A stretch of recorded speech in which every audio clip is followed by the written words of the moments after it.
Oh, hush. Need it. I think right as the music ended. Give me 1 second. I have everything up.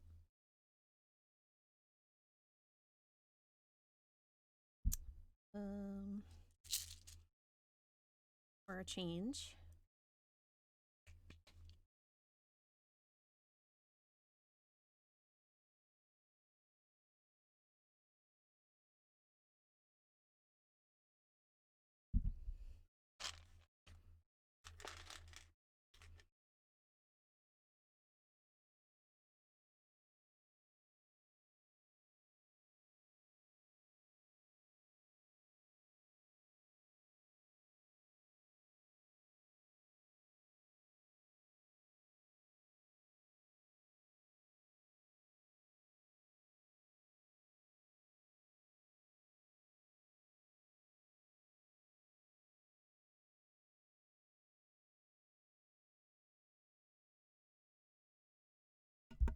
All right. So tonight's songs was a Fire Emblem Three Houses remix by Frozen. He just came out with a whole Fire Emblem Three Houses album, and it's very good. And then the second song was Nidhogg's battle theme, because I did Nidhogg a few weeks ago, and it was really cool, and I loved the song. So, let's go ahead and pop on over to the game.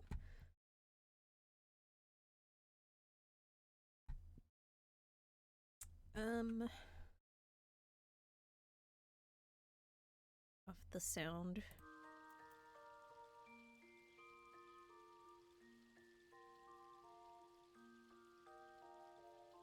Okay.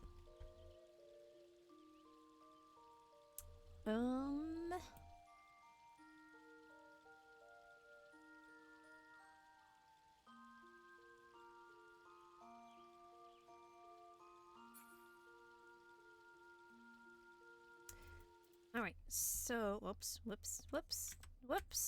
Oh no. Oh no.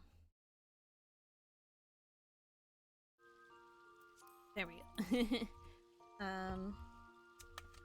So last night even, actually, I only got to do a little bit of the, Beast Clan quests. So tonight, I'm going to queue for the Zelfatol. My durability and my gear is low. Uh-oh.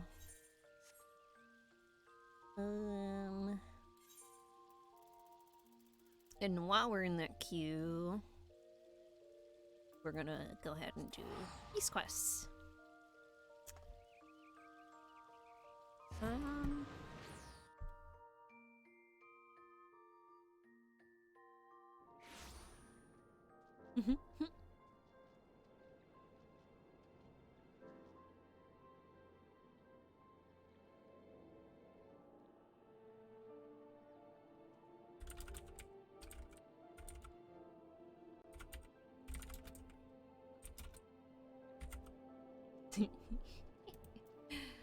Okay. Just wanted to see if my friends were interested in joining. And I dropped my phone on the floor. Let's get mended up.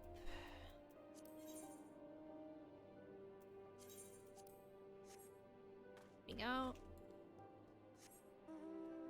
So I did not get the chance to go and find whatever item I was missing for the Ixali, or if I was even missing one. I found their area, but I'm definitely locked out of it for some reason.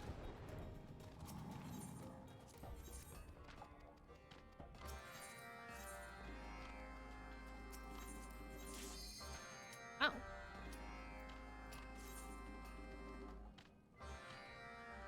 Okay, well, so much for doing quests.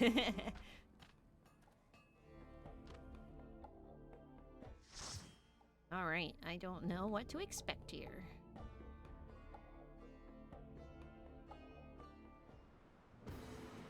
Ooh.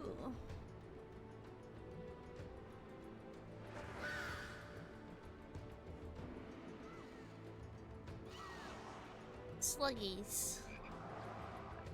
Oh no, frogs, my old nemesis.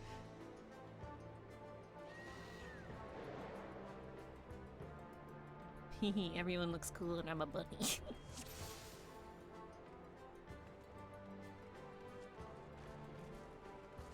Oh great, I'm the only noob.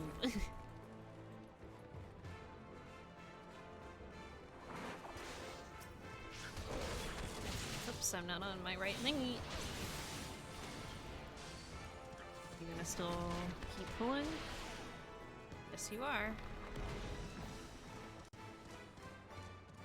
Okay, I can handle that.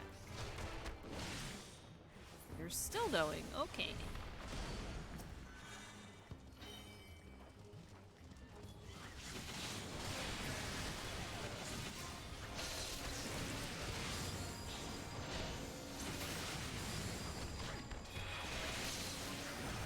I feel so stupid when I do dungeons because I don't have, like, my AoEs do nothing. Ray, my love!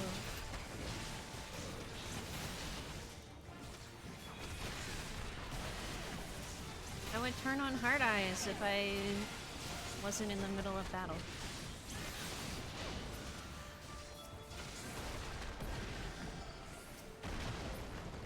Yeah, I feel like I don't use my AoEs correctly, because I don't know, DPS guides are always like, use your AoE, and my AoE does like 300 damage. It's not worth it. And that's both of them, even the upgraded one or whatever.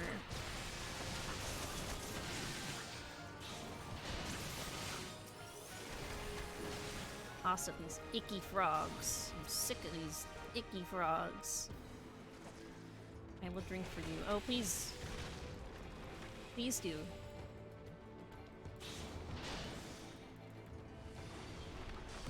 Maybe I'll go out and sneak a drink after the stream.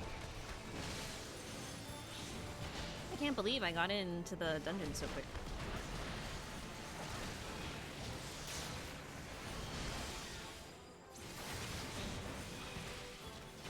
No, I hate frogs. Hate them.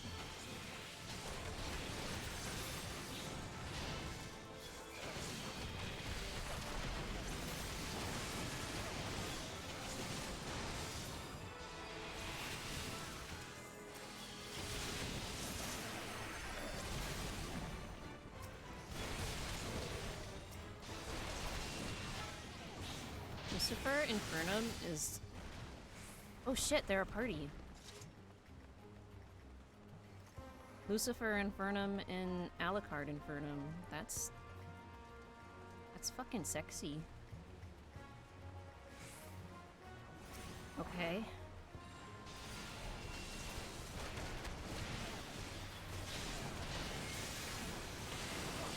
So, I don't know... There's usually not some sort of trick to mini-bosses.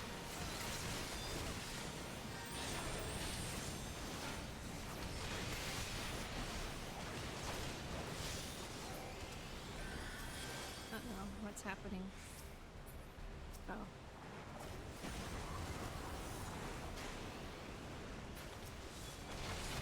Orion, you did not pull the things off the healer. Oh dear.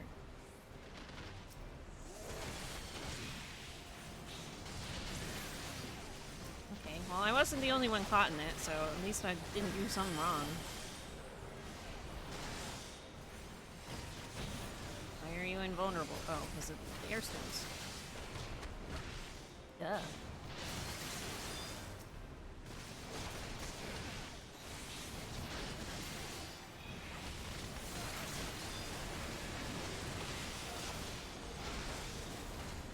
That's gay anyway? What is? I can't even think of what I said that was gay. Oh, the names, yes. We should have some sexy names. But I do want to change my name, but I'm just not ready to pay $15 just to change my name, and I also can't think of what to change it to. What's up? Oh, you're waiting for the tank. Who is the tank? Orion is. Okay, I was right before. Orion is so small compared to everyone. Oh, why am I bothering? The tank's still pulling.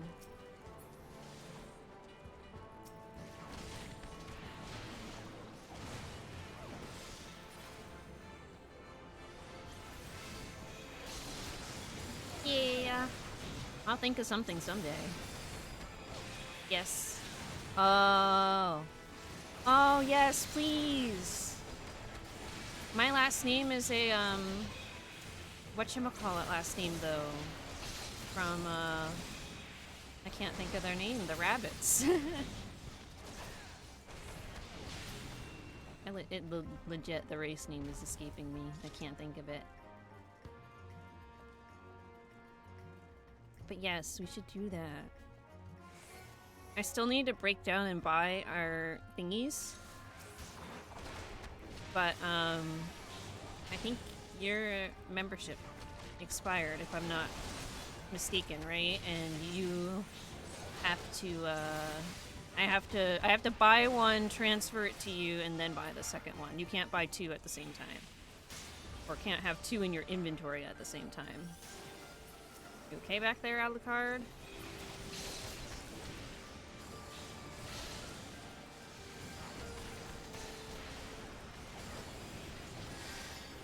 And I forget Blake's last name.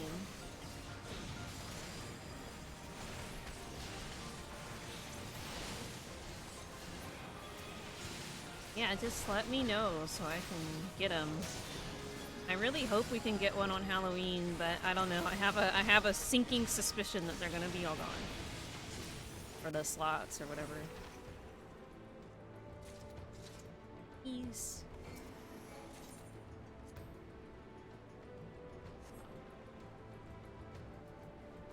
Oh, Eversong? That's cute. Oh, I don't know. I don't know what's happening. Fending. I can't use. Choker of casting. Worthless to me.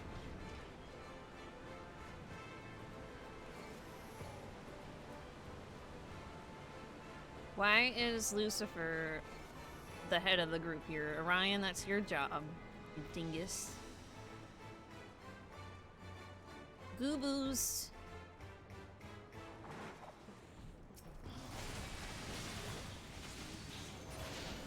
It's always interesting to see what races use the Gooboos.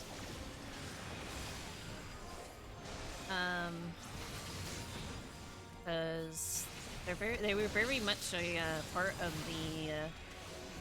the Sylphs quests. So they utilize the Gooboos. Yeah, I know. I'm wondering if maybe I don't know. I want to do the story. I want to do my daily beast quests. I want to look into healer. And I also need to do the fashion report, and I'm like, I don't think I can do all of that tonight. Ooh. What are you? The Totally Sealock?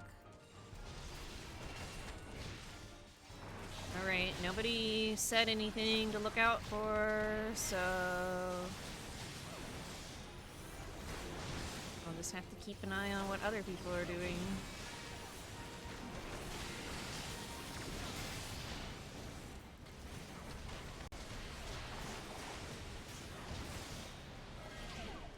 Ouch.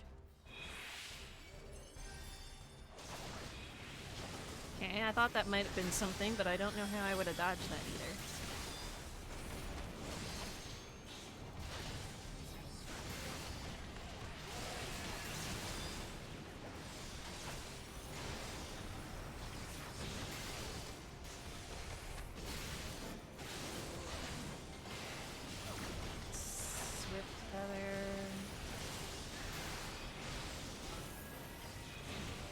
Oh shoot, I didn't put on my Fist of Air. I always forget to do that. Oh well, I was doing okay without it, but it's still pretty stupid to not. Okay, I don't know what to do there.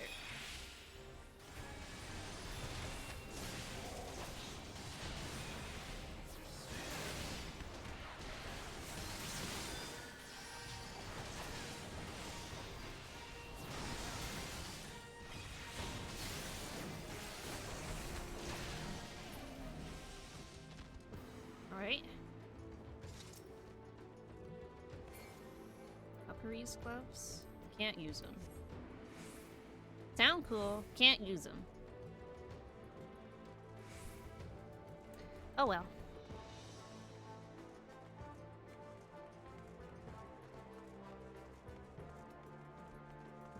Is Alucard a lady? I think Alucard's a lady. I didn't notice that before.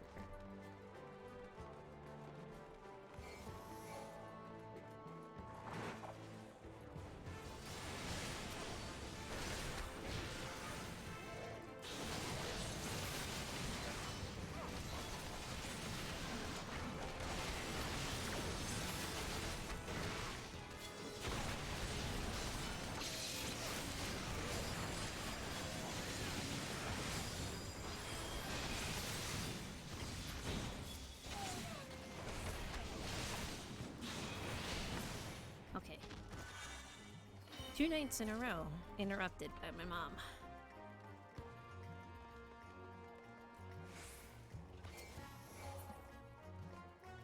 Oh, I can take that. Yes, please. Ooh. This is cute.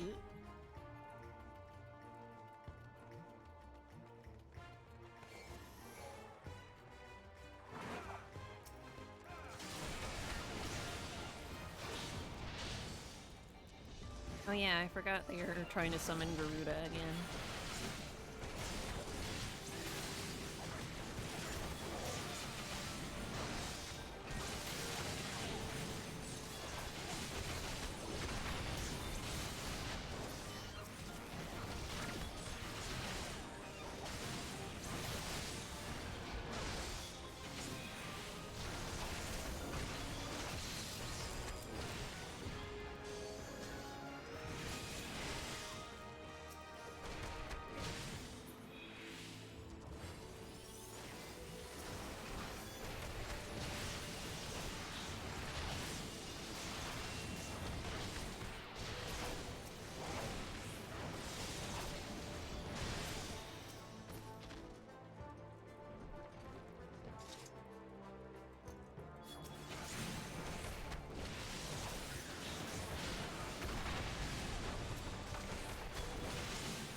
You missed a coffer.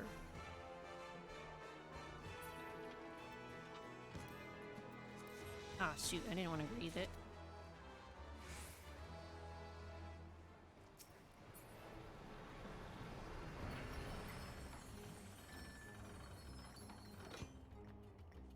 I got the slaying thing, that's good.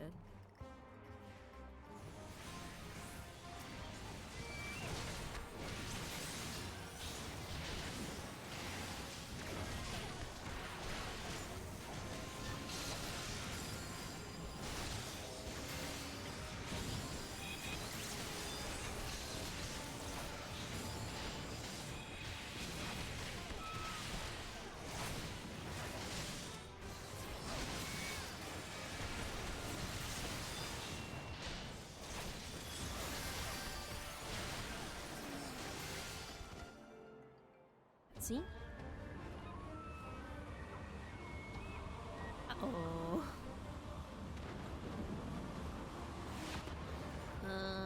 You're big. And ugly. Okay, well.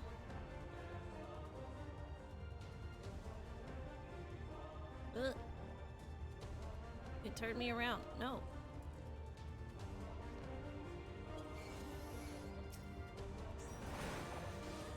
Intrude upon sacred ground. Who dares? They with lives, fearless, featherless ones will. Okay, I need to keep an eye on what these guys are... how these guys are responding, because they didn't tell me anything.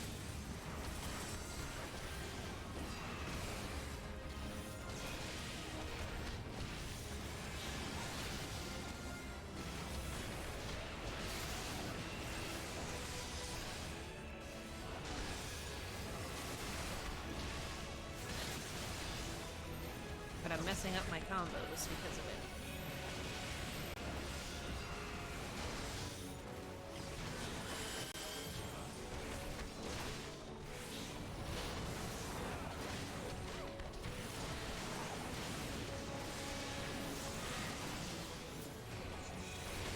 Upon sliver of her glory, we can now call.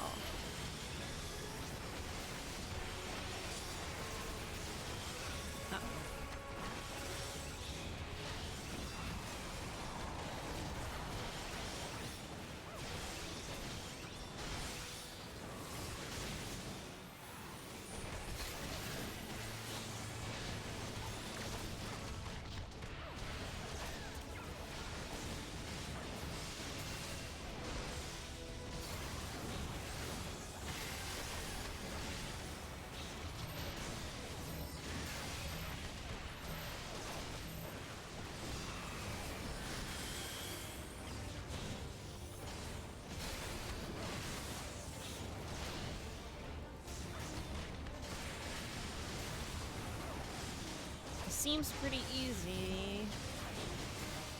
Nothing to watch out for right now. So I'm like, what's the catch? Is this not the final? No, this is the final boss. Oh, he's summoning Garuda.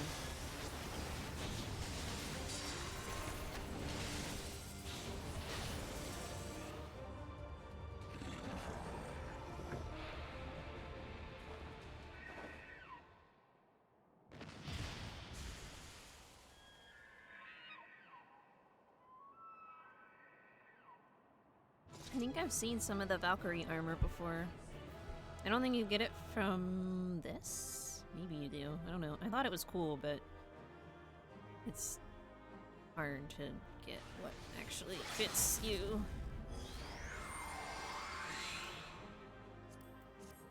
I'll come in, Lucifer. I didn't die, so...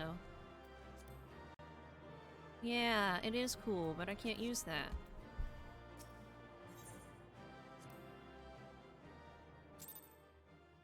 Was Lucifer a lady too, and I missed that?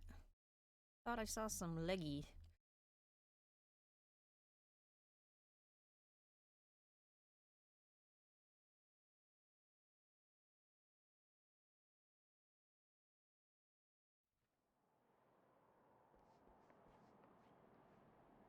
Thank the gods! What happened? What do you think happened? So they were unable to see the ritual to its completion. Then Garuda is no longer a threat, and whatever the Ascians and the Warriors of Darkness were planning has come to naught. That's wishful thinking. But we should not tarry. The knights have secured our path to safety. Well, well. What do we have here? You'd better not have killed the Primal without us. No? Ew, who are you?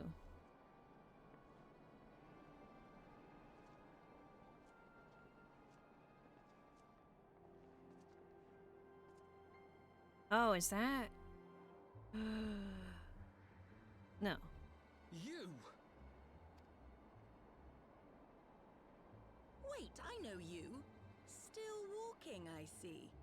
I could have sworn my aim was true. Just what is your game? Leading us a long way so these fools could step in and claim our prize? No, no. Let's not make hasty accusations. By the look of things, the ritual was proceeding as planned. We arrived at the appointed hour. 'Twas they who erred. It is hopeless. We cannot face them all. Oh, let me at him. Do mine ears deceive? A boy! So that's the way of it. Twins! You had me worried for a moment there. Know that I will happily make it quicker for you, if you just stand still. C. I did not mean to say C. Enough, Jarumal. We wouldn't want to upset the man in white with any unnecessary bloodshed now, would we?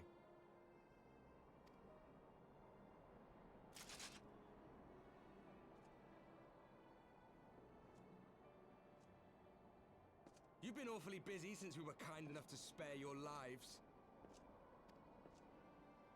Shut up. While you were idly consorting with the Asians, you mean? 7 hells! What could you possibly hope to achieve? Should I explain it to you? Very well. Consider it a reward of sorts for beating us here. You know the tale of Hydaelyn and Zodiac, I take it? Of the Great Sundering and the reflections it created? No. Across 10 and 3 they were divided. Reflections of the source, each possessed of shards of light and dark. Just so. One of those reflections, the one nearest to the source, is our home.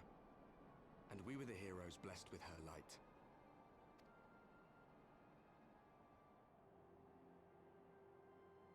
But not all worlds hold light and dark in equal measure. In ours, the power of light was greater by far. So the Asians, who once threatened our home, were no match. And they fell before us, one after another, till none were left. Victory, we thought. And then came the light. A flood of pure, blinding radiance, annihilating shadow and color and life itself.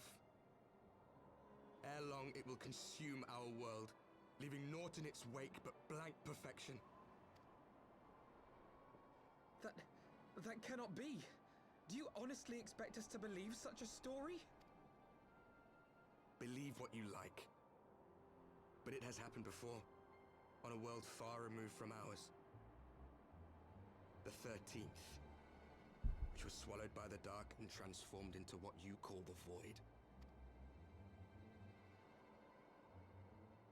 Unchallenged light would condemn us to a similar fate. And so we joined hands with our former enemies, and with their aid came here, to the source. For there is but one way to restore the balance and save our home. The Ardor.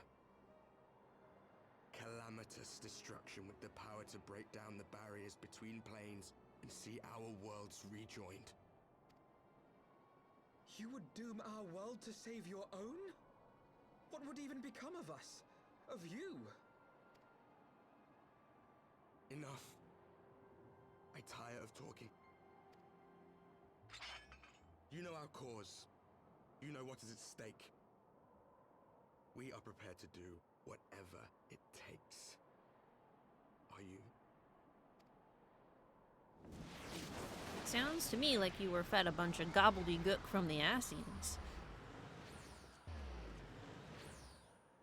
Also, is that Arianje? If there is aught you would say, say it. Otherwise, begone. You have no friends here. Yeah, I don't know about that, Alpha, no.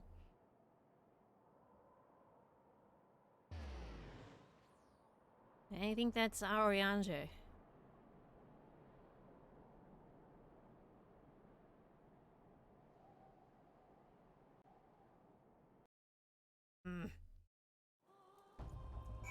Dumbies. All of them. All things considered, we should be grateful to have survived that encounter.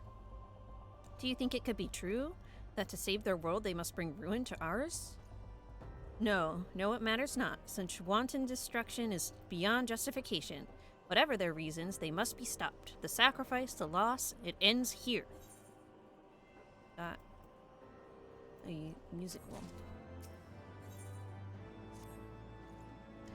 Forgive me, this is neither the time nor the place for idle introspection. The knights can apprise Lord Edmont of our success, and we the Lord Commander. More importantly, I should like to see if my sister's condition has improved. You may take a moment for yourself if you wished. I will be at the congregation. I totally forgot his sister was poisoned until they mentioned it there. It's been a bit since I could play this story.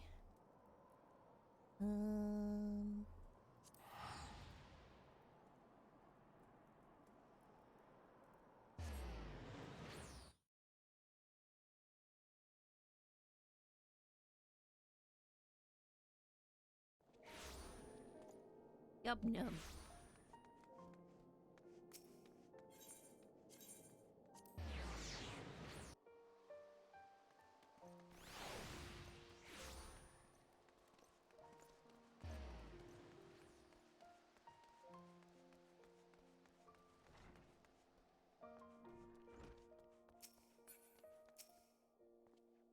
It brings me joy to see you safely return to us, Yuma. What news from Zelfatol?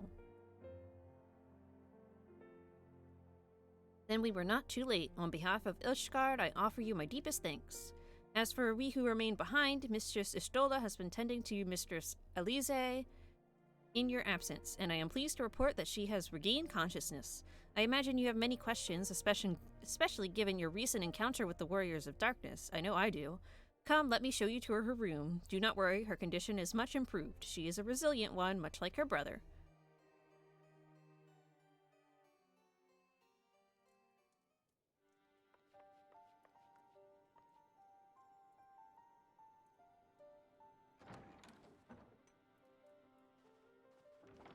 Alize, how are you feeling? Well enough, brother. Thanks to the kindness of our hosts. She's so cute. They told me you had departed for Zelfatol while I was still abed. I slept much better knowing that. Thank you. I take it your mission was a success.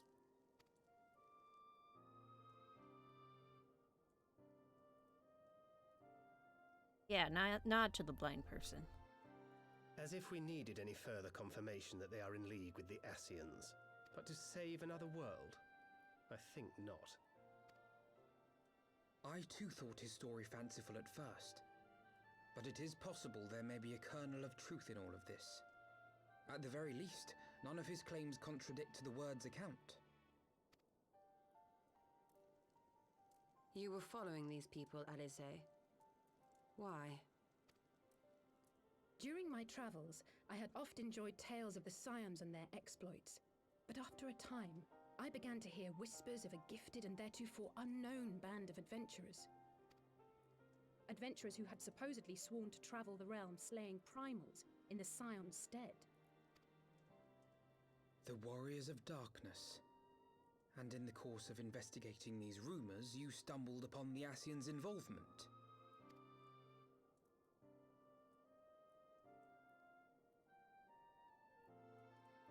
Yes, exactly. Forgive me, but if these Warriors of Darkness mean to bring about another calamity, to what end do they hunt primals? To prompt an escalation. To deepen the beast tribe's feelings of helplessness and despair, and thereby drive them to summon ever more powerful gods. And lest we forget, these events do not occur in isolation. With their patron deities being slain left and right, the news of man's victory over Nidhogg must surely have sown panic in the minds of the Beastmen. 'Tis no wonder they wish to defend themselves.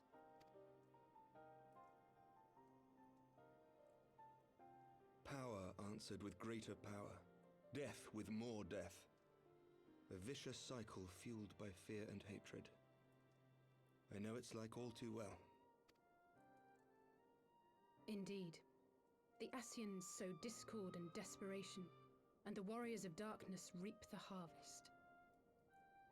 And so it continues. Yet that is not the extent of their ambitions. The Ascian himself observed that once the powerless realize that the old gods have failed them, they will have little recourse but to look to a new one. Oh. We cannot let that happen. It should come as no surprise, but Alize and I have uncovered evidence that the Ascians have been manipulating certain parties to ensure that a constant stream of crystals flows into the hands of the beast tribes. If we sever these supply lines, we should at least be able to slow the escalation. Agreed. Kral and I shall journey to Zelfatol and learn what we can of the Ixal's source. Oh my gosh. Then I, for my part, pledge to lead a similar investigation into the origin of the Nath supply. Sir Emmerich? As a member of the Eorzean Alliance, Ishgard is honor-bound to play an active role in maintaining the security of the realm. You might also say that I have some personal motivation, given the Ascians' dealings with my father. However, I make no secret of the fact that my knowledge of primal beings is scant at best. As such, I should be most grateful if one of your order were to assist me. Allow me, Sir Emmerich. I have dealt with the Nath before. That you have.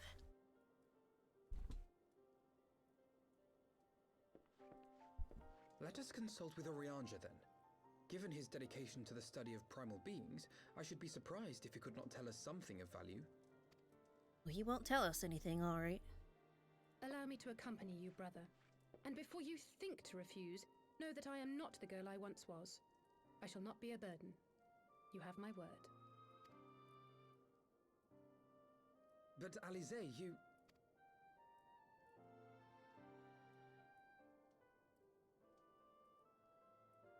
You are more than welcome.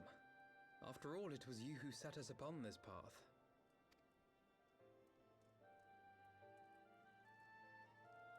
Wait a minute! I'm afraid I can't allow you to... Oh, no. Just wanted to go back to, screen. I missed what she said. Oh, no.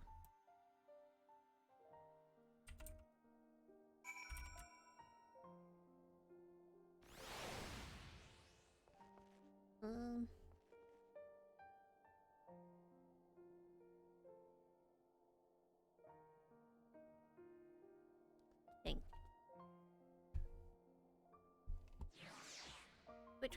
Which won't let me replay either. Oh well.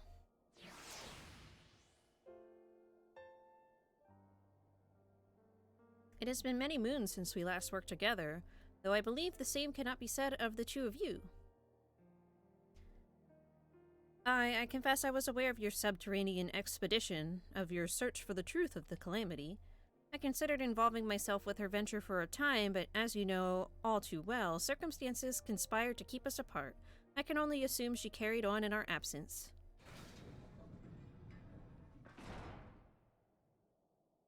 My apologies for keeping you waiting. Ooh, look at you.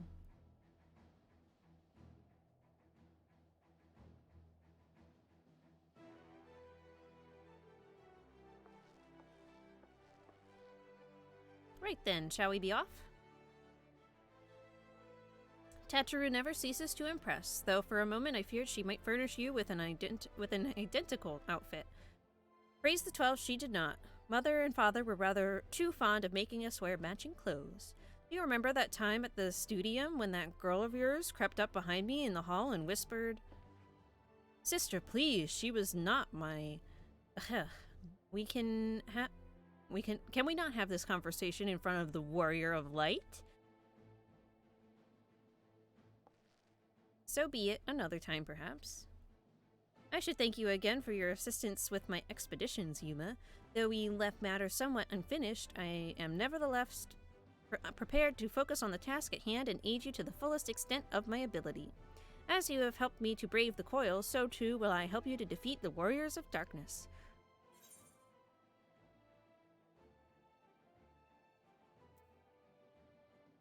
Welcome to the fight.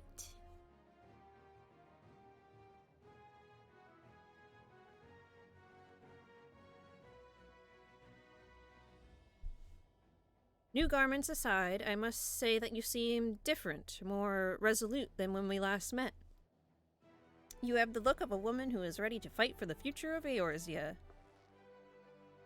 To the extent of my abilities, perhaps, but I have no delusions of grandeur, nor will I pretend to have found myself, or any such thing. I am here today because I would regret it if I weren't, that is all. Fair enough, let us depart for the Waking Sands then and see if Urianger can be of assistance. Yeah, he's not gonna be there.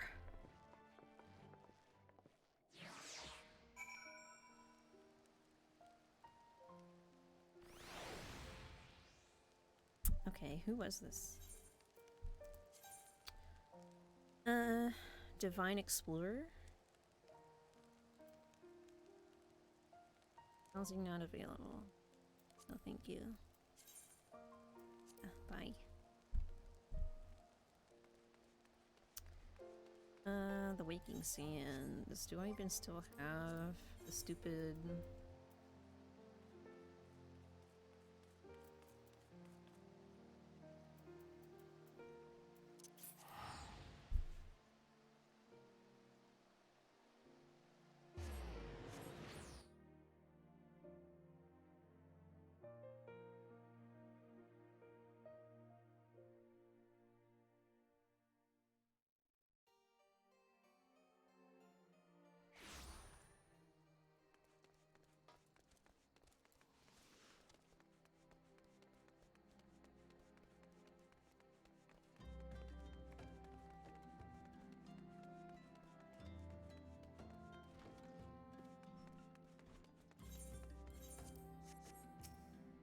Oh no, that's not what to do.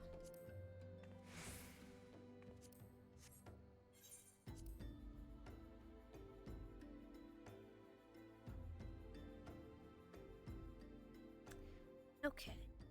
So, what are the odds that Urianger... Oh, he's actually here. Urianger, apologies for calling upon you unannounced. Oh. I was convinced that one guy was Urianger, but I forgot Urianger has that tattoo and facial hair. Or sideburns, or whatever.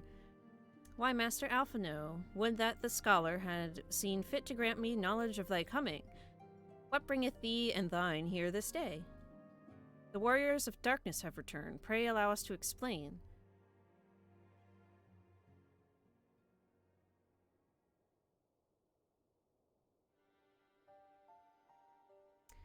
I too have heard tales in recent days of primal beings rising up only to be cast down by forces unknown. Alas, as thou didst observe, this serveth but to spur the beast tribes to pursue their goals with redoubled fervor. We have two objectives at this time, to identify and remove the source of beast tribes' crystals, and to take direct action to prevent any further summoning rituals from reaching completion. The second is easier said than done, of course. While we were fortunate enough to learn of the Ixal's plans before they came to fruition, I should be surprised if the Warriors of Darkness and the Ascians did not have similar designs elsewhere of which we have no knowledge. Thou wert wise to come hither, for this very day did I receive tidings most troubling from across the Strait of Murthor. Gamoro stirreth, and there are whispers that the Lord of Crags neareth his return. Mere rumors, mark thou, but in light of thine own discoveries, thou canst ill afford to turn a deaf ear to their claims. Aye, we must ascertain the truth of the matter for ourselves. Let us consult with the Maelstrom forces stationed at Camp Overlook, Yuma. Oh, so is the whatever the kobold one? Because we haven't dealt with him before. Thank you for your counsel, Urianger. Pray inform us should you learn aught else. I shall. Sis is suspicious too. I don't blame her. If I may, brother, Urianger, is there anything else you would like to say? Ooh, get him. Alize? If not, then never mind. I only ask because you are normally rather more verbose. Nothing to add. Very well. Ere we depart, I wish to make a request. The Warriors of Darkness spoke of how the Ardor had the power to break down the barriers between planes, that our worlds might be rejoined. I would ask that you research this for us. Being nowhere near as well read as you, I'm sure I wouldn't know where to begin. That said, I have heard of a promising tome, the Garen Oracles. Mayhap you could start there. She is just as suspicious of him as I am. By thy leave.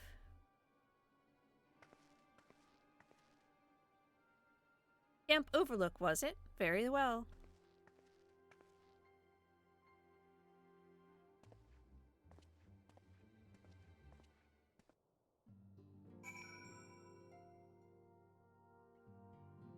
Because we know he's been talking to the Asians, so it wouldn't surprise me if he was that one dude.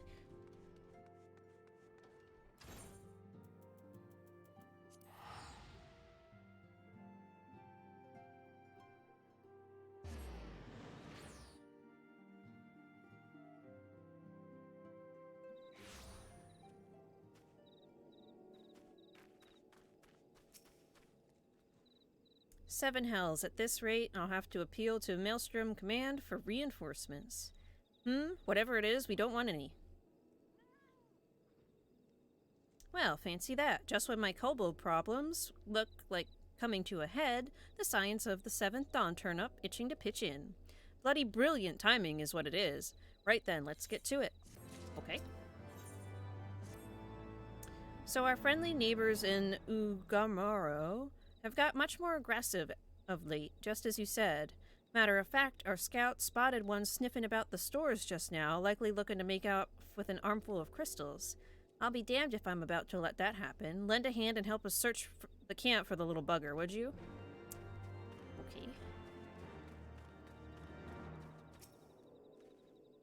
Our Maelstrom friends seem notably more agitated than when we first arrived. Do you happen to know why that might be? A kobold in the camp, you say? That would appear to corroborate Oriange's information, yes? But to be so reckless as to infiltrate a Maelstrom camp and draw attention to their efforts is passing strange. Well, there will be a time to think on this later. For the present, we must do everything in our power to prevent the Titan's summoning. And that means finding and questioning this kobold. Oh wait, the Titan is there, so we did fight Titan. I forgot.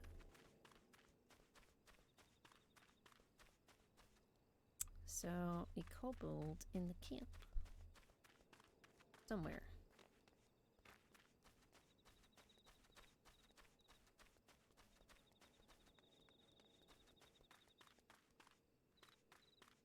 Ah! Let me just get stuck while I'm at it.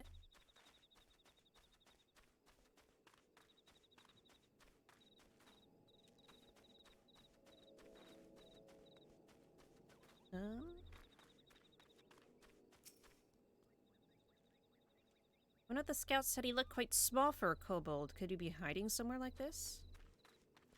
Interesting. Small for a kobold. What could that mean?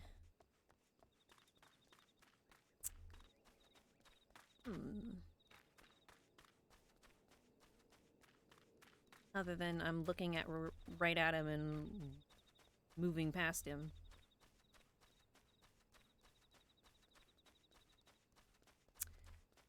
A big circle for just the outlook. Let's see.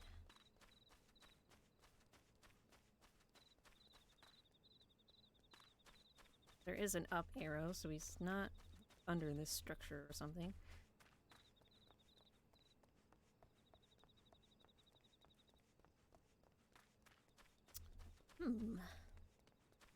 Ah. Oh no, it's a baby. Oh no, he's so small. Oh. Why did they send a baby? But this is also totally gonna be a trap. Now he's under here. stay back, away, far back. I'm not a, it's no use, pointless, hopeless, no use. Okay.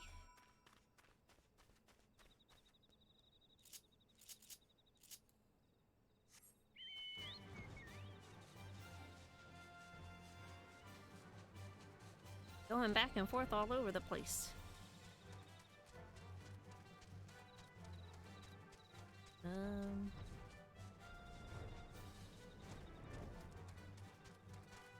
There you are.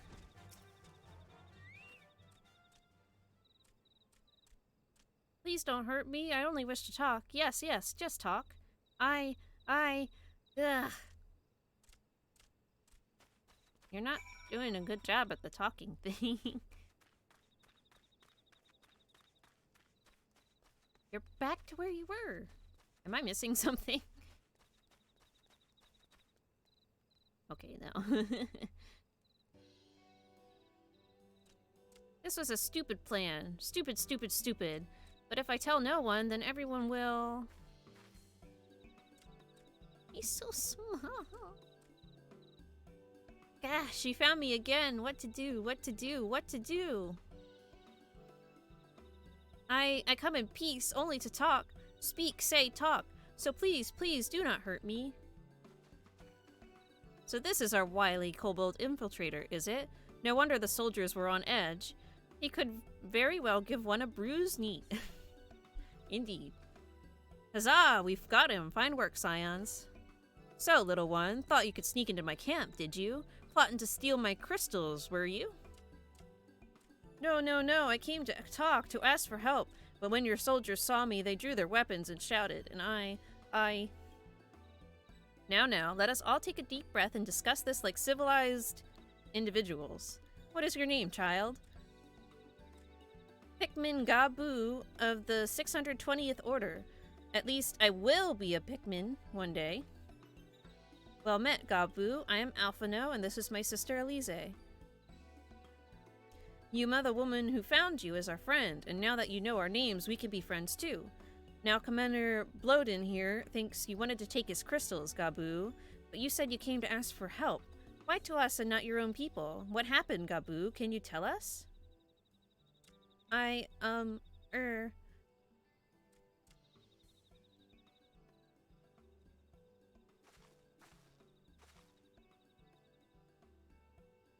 No one is going to hurt you, all right? Not while we're here, I promise. Aw. The Patriarch, he's... The Patriarch is going to summon the Great Father again, and you have to stop him. Beat him, fight him, stop him!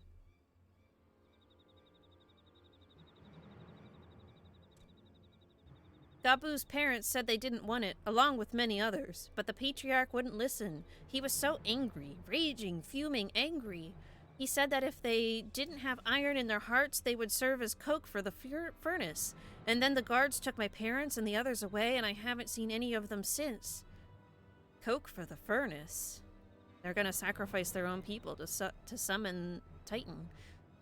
I did not want to believe it, but I have heard tales of Bochi? Fashioned from the bones of beastmen, which worshippers use in their rituals, hoping to summon more powerful incarnations of their gods. By the 12, that is sickening.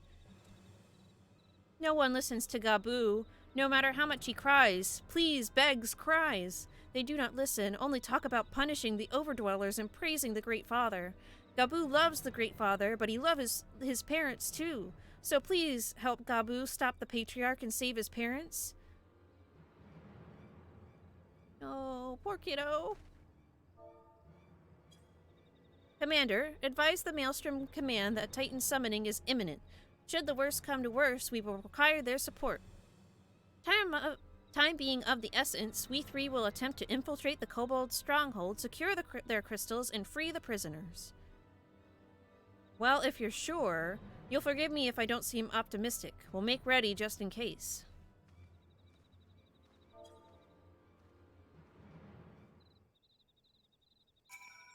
Oops. I have faith faith that we may yet stop the ritual. We should surely have detected the associated etheric disturbance had Titan manifested already. Oh, Andrea, hello. I love you.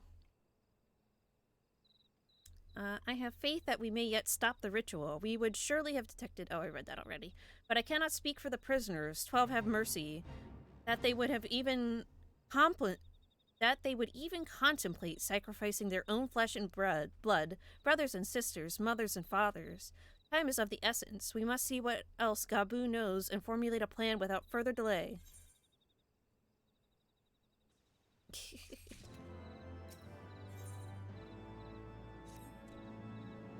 I heard Great Father Titan loves crystals, cherishes, covets, loves them, and if we gather enough, he will return. That's why the patriarch told everyone to go forth and gather them. So I was thinking, if we take all the crystals away, maybe the Great Father won't come? Very good, Gabu. I was just thinking the same thing. Do you know where these crystals are stored? I know.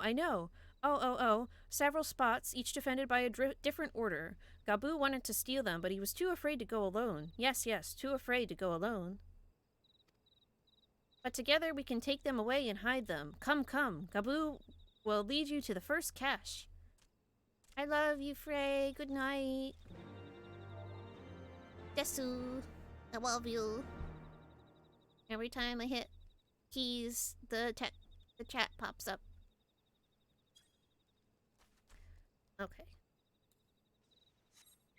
So, the beast clans are taking to sacrificing their own.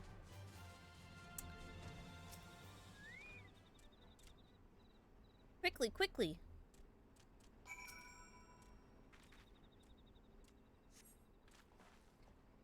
Do you have them all? Good. Lead on, Gabu.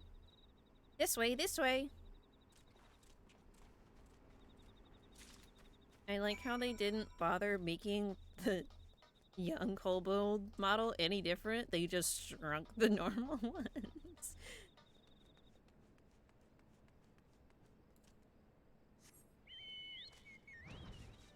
I think they might have done the same with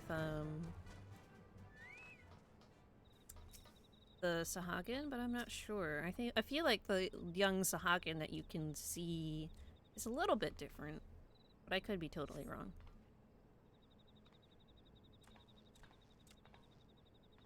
Time is short. If you have the crystals, we should move on to the next cache.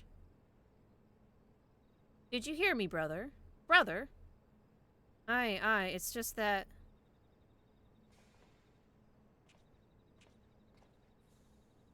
I am quite certain that that crate once bore Ishgardian seals. Someone took great pains to remove all traces, but enough remains to make out the pattern. See for yourself. I struggle to imagine kobolds traveling to Kurthis to obtain crystals, much less bothering to conceal their origins. I suspect these crystals were smuggled into Vilbrand by another party, most likely a pawn of the Asians, as Thancred speculated. So someone in Ishgard. I don't understand. Who are the Asians? Do they worship Great Father Titan too? Ah, never you mind about that. As Elise said, we do not have a lot of time. Can you lead us to the next cache, Gabu? Yes, of course. Gabu knows the way. The next one is the last and is very large. Very big, very huge, very large.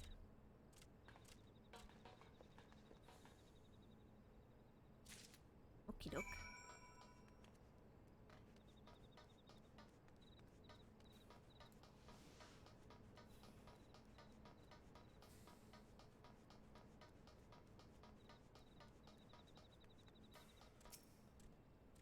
Fight time for sure.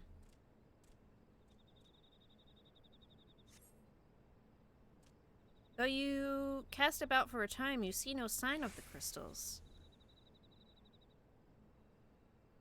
Uh-oh. Confound it. What about you, Yuma? Any luck? Nothing. But this cannot be. Gabu saw them. Spied, spotted, saw. Think, brother, think. They must have moved them, yes? The question is to where to and why. Within Ogamoro, where they summoned Titan once before and mean to do so again. It is the only explanation. What about Mother and Father and the others? We have to help them. And we will, Gabu, we will. Stay calm, we still have time. They have yet to call for the remaining crates, yes. If they had, then they would have found the other caches empty and sounded the alarm. Nevertheless, I believe the time for stealth has passed. We must breach the navel and seize the remaining crystals. There is no other way to prevent Titan summoning. But first, give me your crystals, that I might deliver them into Commander Bloden's custody. We dare not take them into the bowels of the mountain.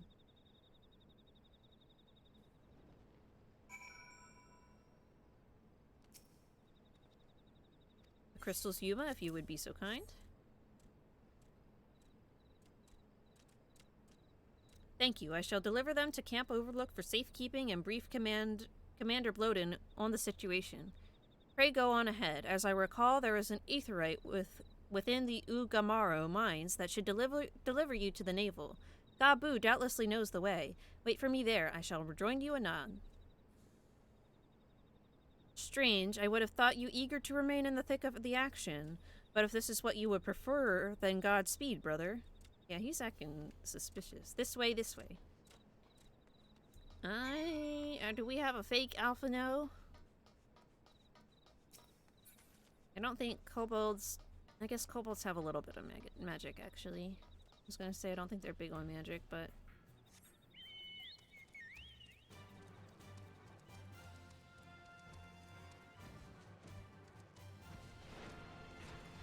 But I don't know if they're capable or really known to use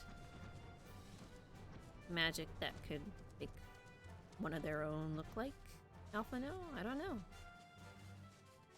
It's sus.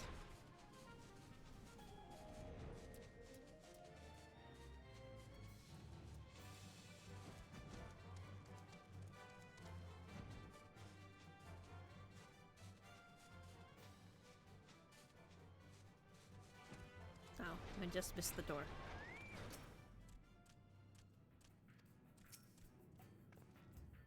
Ah, I take this as the aetherite we seek? Right then. As soon as Alphino arrives, we go. I trust you're feeling suitably heroic, Yuma. There's no telling what sort of resistance we'll face in there. Is this gonna be another dungeon, or is it gonna be a boss fight? Or both? Probably both.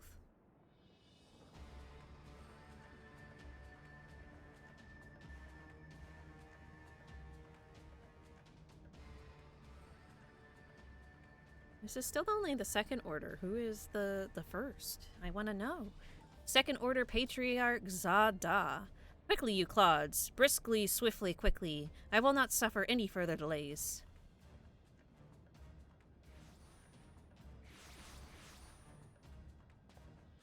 Lay down your arms and surrender. We have your crystals. There will be no summoning this day. Overdwellers? Here. But how did you... Where are my parents, Patriarch? Where are they? Oh no.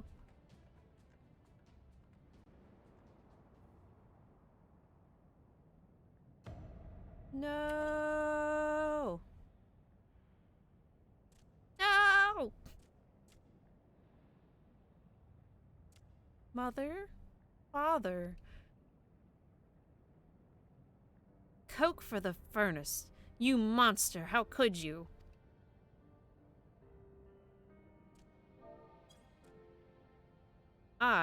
We are but servants to the Lord of Crags. We are his, that he may drink of our blood and partake of our flesh, that he might draw upon the strength of his children and defend them from the tyranny of the Overdwellers. No, Elise, not yet.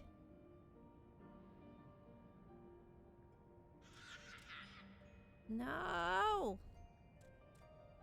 I understand, Patriarch. I do. Your fear, your anger, your hate. You would do anything to protect your people, anything to deliver them from despair, whatever it takes to ensure that those who threaten you can never do so again. But in your single-minded pursuit of this objective, you have brought suffering to your own kith and kin. You have sacrificed the lives of the very people you sought to protect. But it need not be this way, Patriarch. Renounce this bloody course. Cease your attempts to summon your god and work with us, together, to build a lasting peace. Another peace to be abandoned at the Overdweller's convenience. Oathbreakers, all of you. Liars, betrayers, oathbreakers. You take, and you take, and you take, and when you have had your fill, you sue for peace. You promise that this time is the last, until you grow hungry again. And when we dare to defend ourselves, you declare that this beast tribe cannot be suffered to live, that our God drains the land of ether and brings naught but suffering, death, destruction, suffering upon us all. I will hear no more lies from you and yours, Overdweller. You've ruined your own lands. You'll not ruin ours.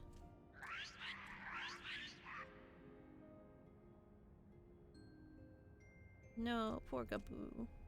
I said I'd come for you, and I did. I'm here. I'm here. I'm here. Oh.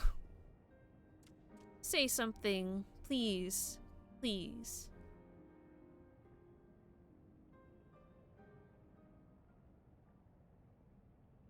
Please!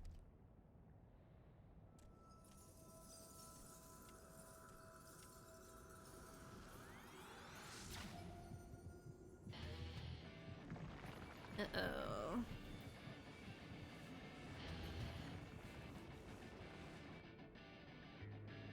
Wake up, wake up, wake up, wake up, wake up, wake up, wake up, wake up!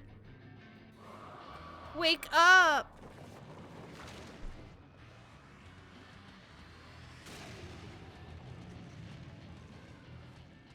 No.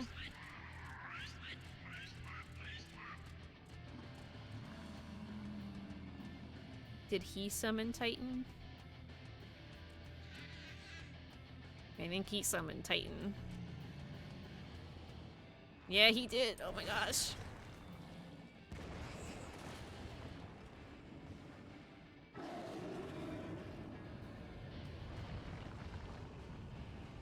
Seven hells. But he's not gonna be friendly, is he? I'm here. I'm here. I'm here.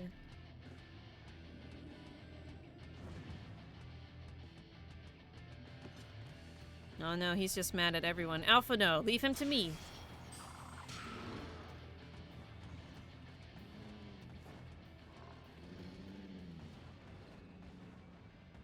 We must away.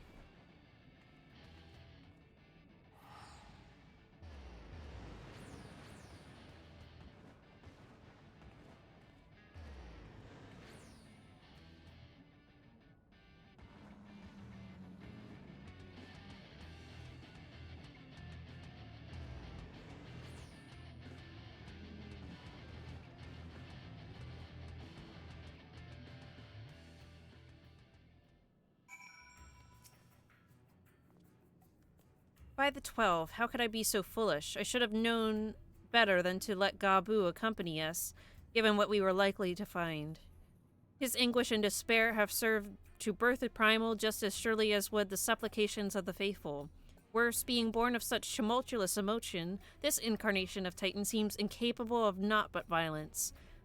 If we have one cause for optimism, it is that while many crystals were present, they represented but a fraction of the quantity intended for the summoning ritual, meaning that Titan must be far weaker than planned. Be that as it may, he is yet a primal, and the longer we leave him to bleed the land of ether, the stronger he will grow. And should Titan be permitted to leave Ogamoro, more lives will be lost. The Maelstrom will rally their troops, and the cycle will continue. Yuma, you know what must be done. Will you face the Lord of Crags once more? Oh yeah. Thank you, my friend.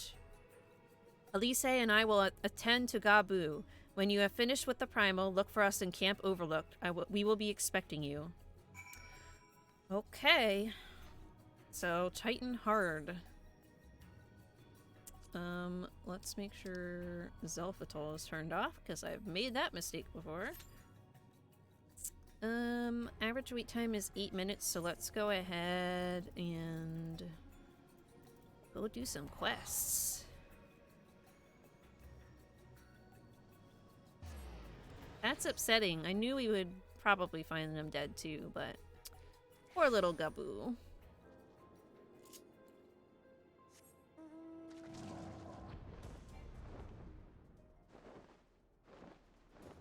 I forgot you can't fly out of little Alamigo.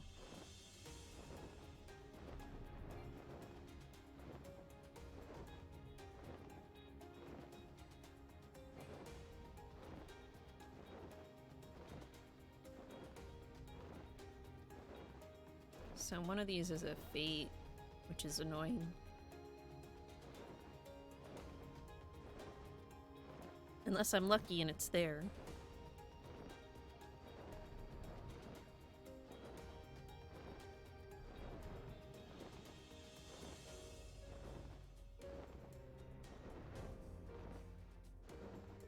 Which is wishful thinking.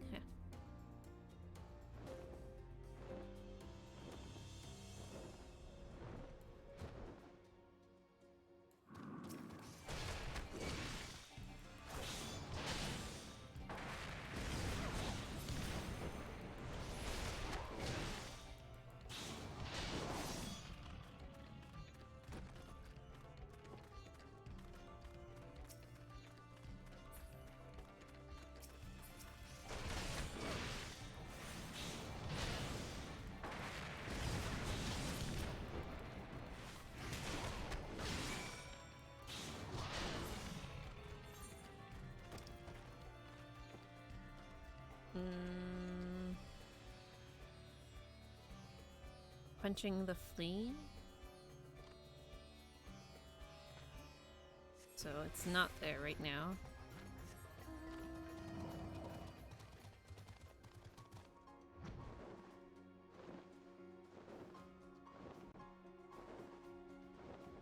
Is there a way to turn off mount music? Because I would like to hear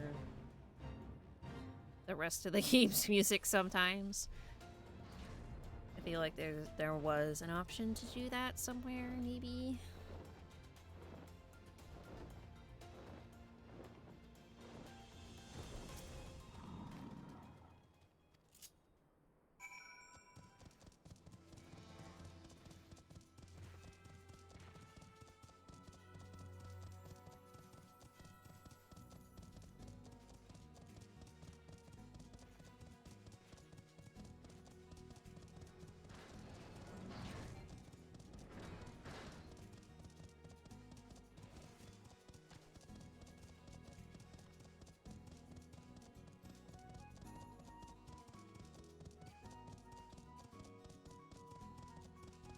This is such dumb music for this mount.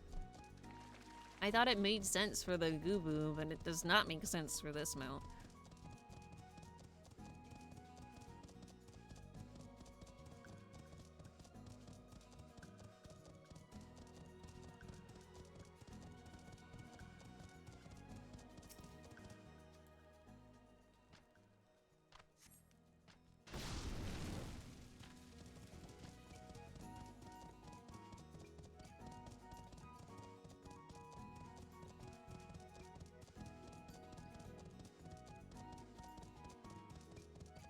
Wait time went up.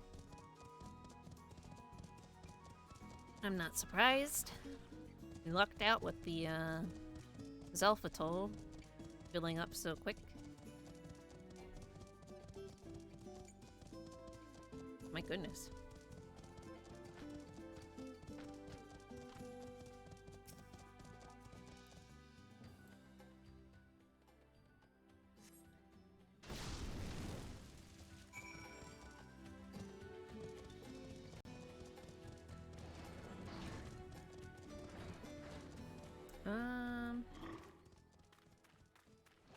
I guess I'll do this feat to get it to go away. So that the other one can maybe show up.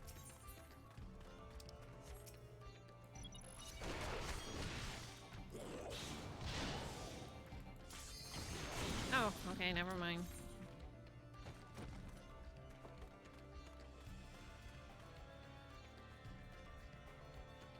Okay. Pool party. I turn off the chat so that my key commands aren't showing up.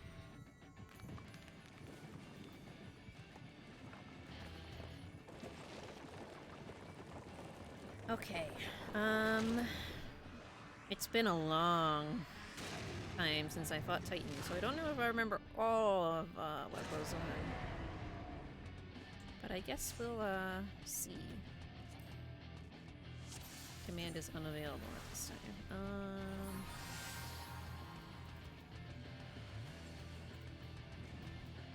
You can lip sync? That's weird. Alright, everyone jumped in, so I guess I won't mess with it. Oh, shoot. I said I'd come, I said I'd come. I'm here, I'm here, I'm here. Well, it's echoing Babu's words.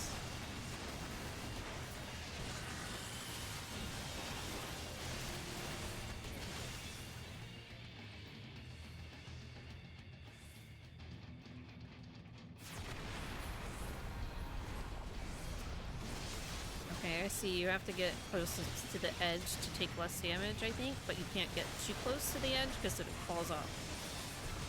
I know that because I did that. It fell off. I remember that.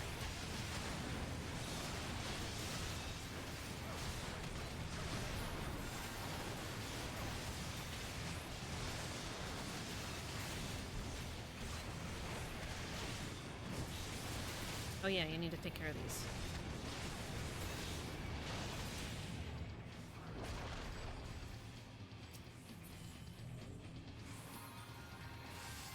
Nope, that's the part that's falling off, so you don't want to be there.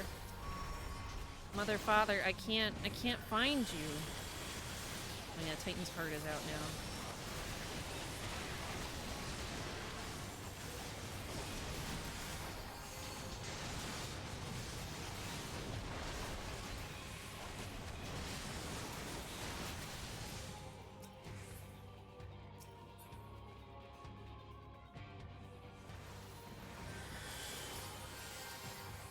Wake up. Ouch.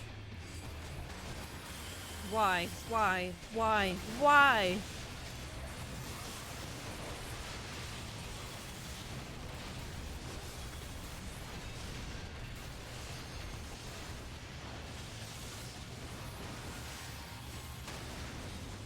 Ouch.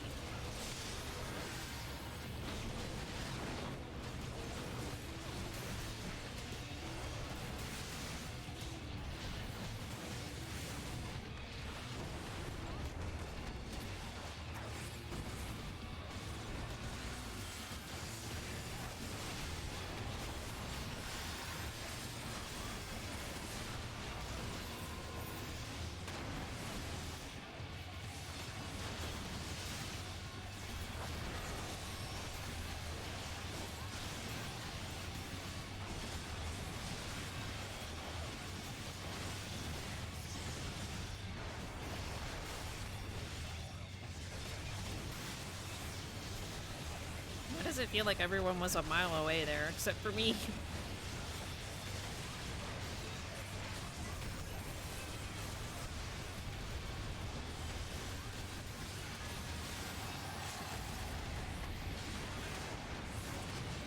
Oh no! Okay, it's fine. I died, but it's fine.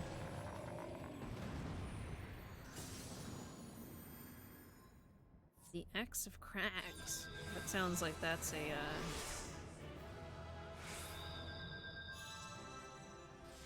really cool thing to have in a rare drop, but I can't use it, so I guess I'll pass.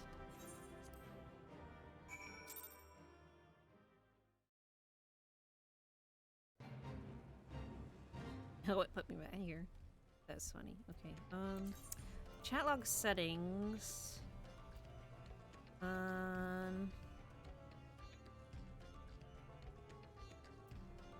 Log display altitude error message.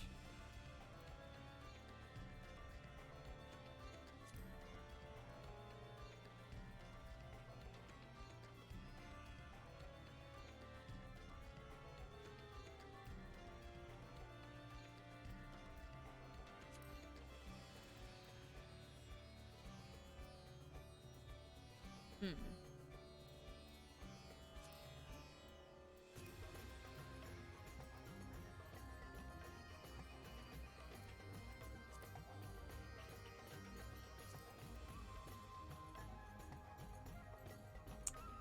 Hmm.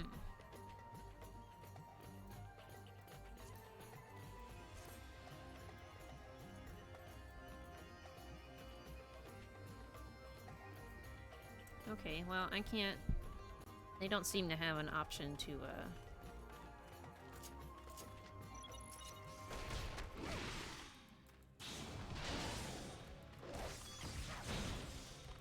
just, not open automatically when you type. I don't want it totally hidden for when I'm doing dungeons and stuff in case someone says something important, but...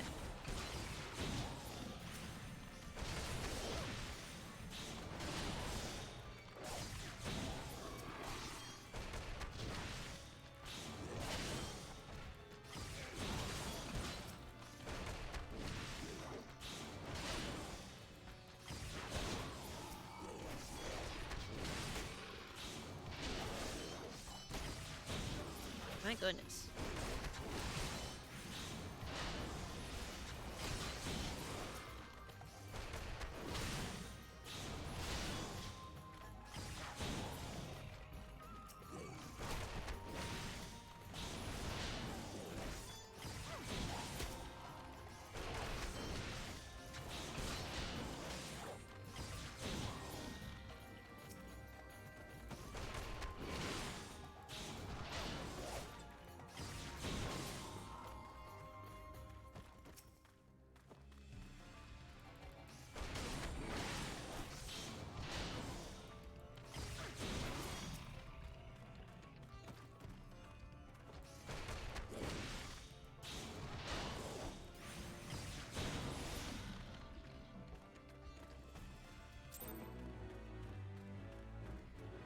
Okie doke.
Summon in Basil just in case I'm having an issue with these other things that aren't the faint enemies beating me up.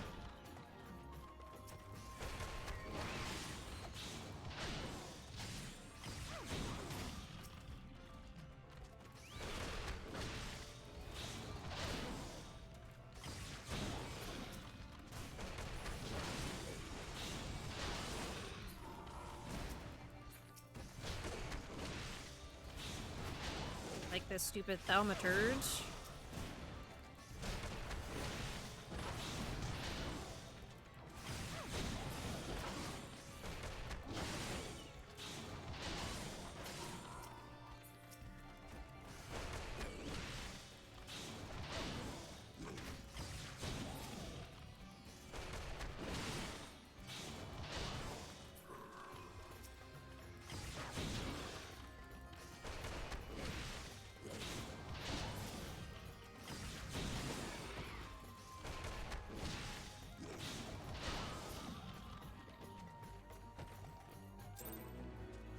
Okay.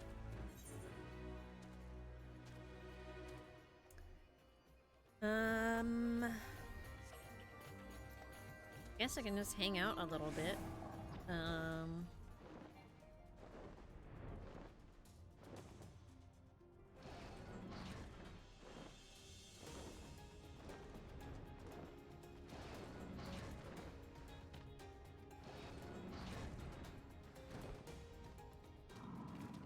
see if it happens to spawn.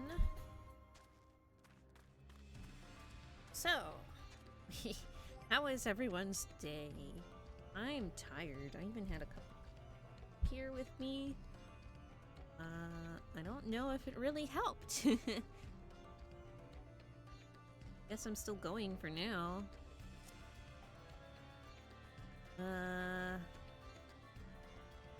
I do want to tackle this just to turn these in and be done with the homage for the day before moving on with the story, but if the fate's gonna make me wait a real long time, I'll just move on. Maybe I'll put on a different minion. The Sahagins not cute.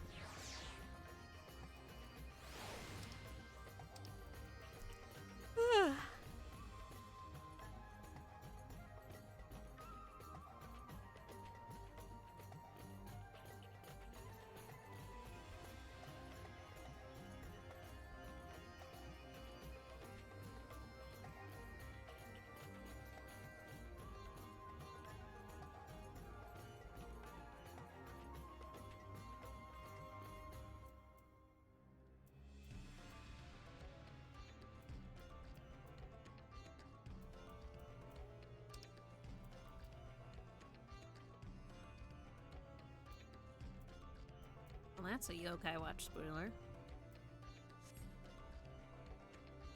Not that it matters, because I guess we're not getting Yokai Watch 4 in the US. RIP level 5. We're at level 5 American branch. Or even international, I guess, because I think I heard that Europe was disbanding too.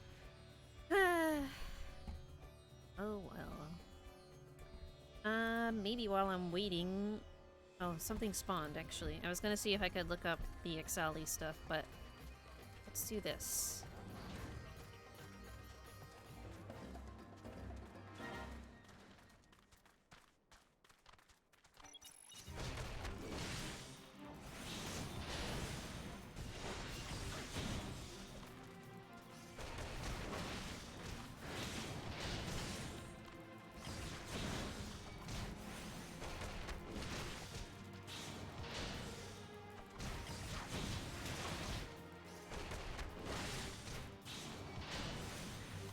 Not checked if Basil's leveled up lately or not. Okay, that was easy. I should put on a yokai and the yokai watch since I'm doing all these fates, but I know I won't get any legendary medals, so what's the point? Okay, so let's look at this stupid Ixali thing again. Whoops, not Google Docs.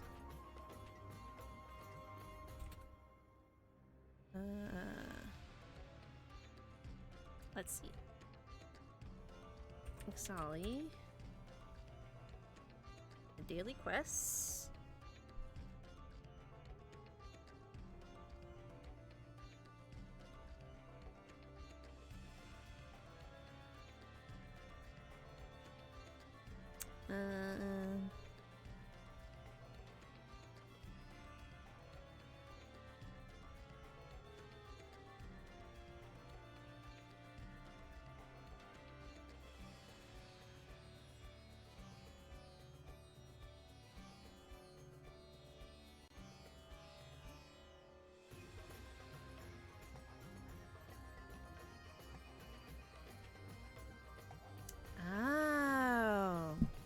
The reason I couldn't take it was because their quests aren't fighting quests, they're Disciple of the Hand.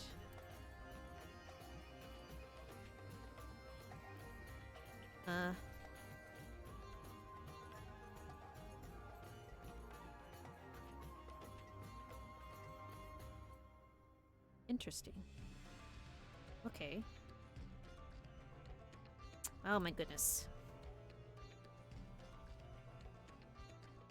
Well, now I know. At least I have a high-level Disciple of the Hand thing. Fairly high level.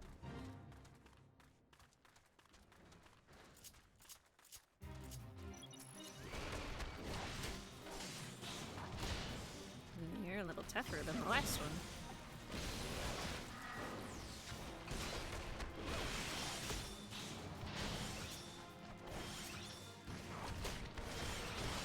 Pull out the big boy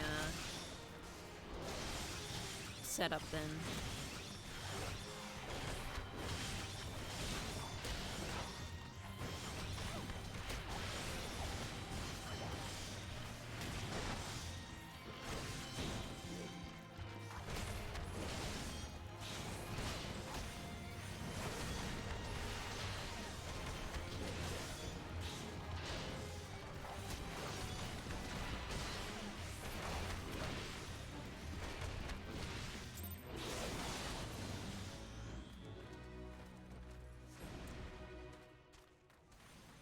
One. Okay,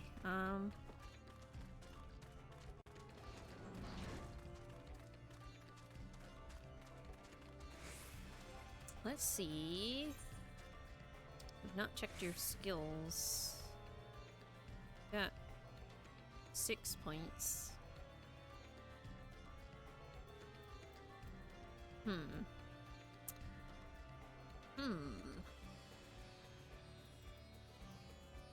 Choco kick.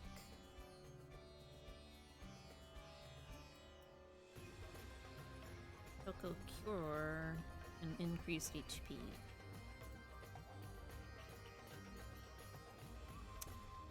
I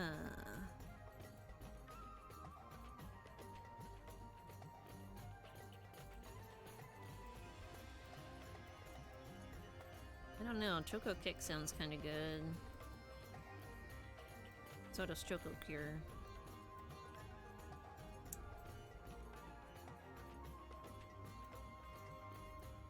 Maybe I'll do... I don't know, let's keep it balanced. I haven't been using Basil that much anyway.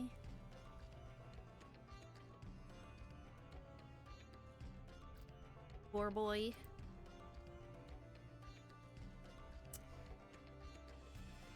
So...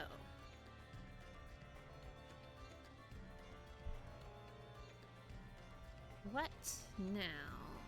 Will this thing ever spawn?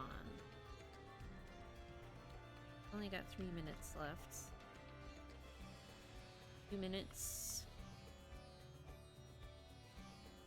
I should have what? Come on. Give me this fate.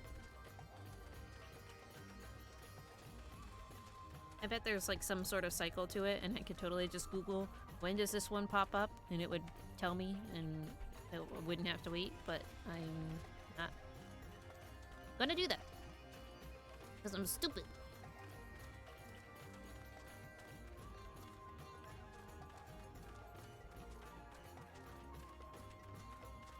Maybe it'll spawn at midnight. Because it's almost midnight. It's still 5 minutes, that's a lot to wait.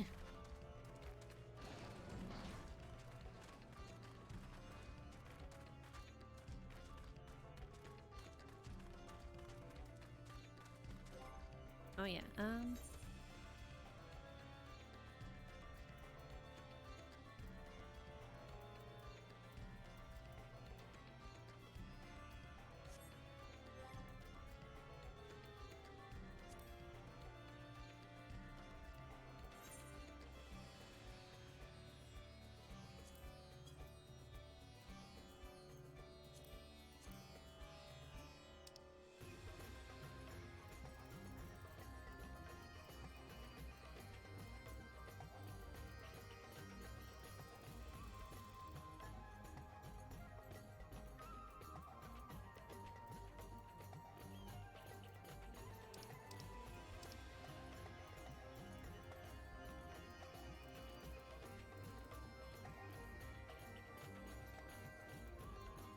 no, don't do that. I hate that.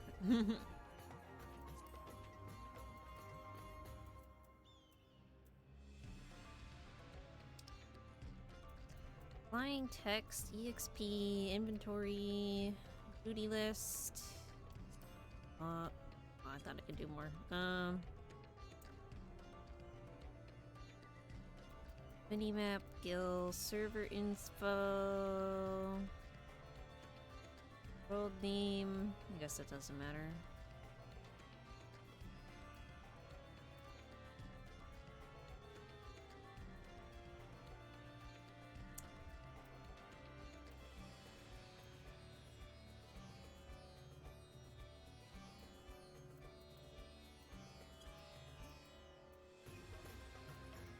Still really nothing on,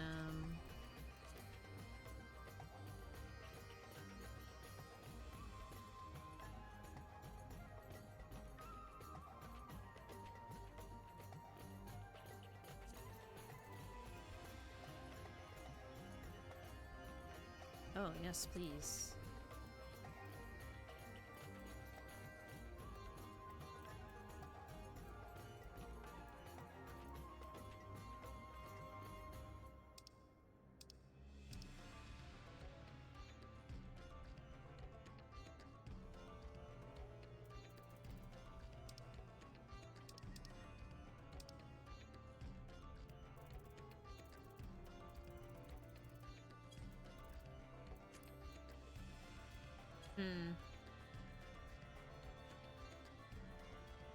Not quite what I'm looking for.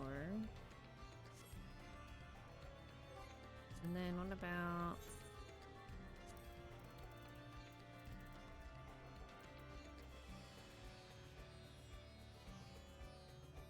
Oh yeah, I was looking to see if there was a way to turn off mount music. So would that be in character or not? Oh, it's here!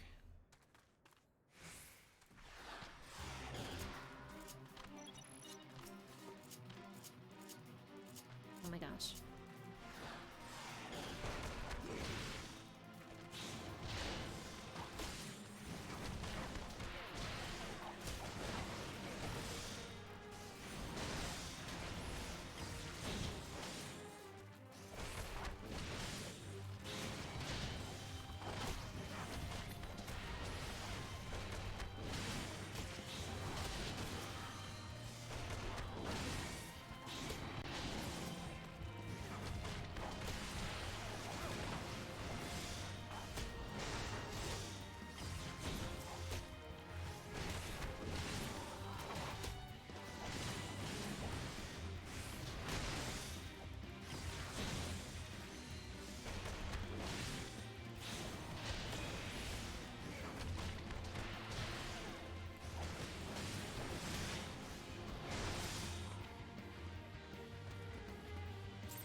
Okay.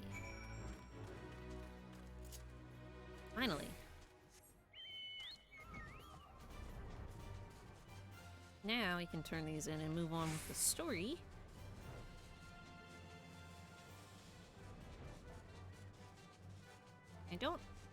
Still don't think I'm...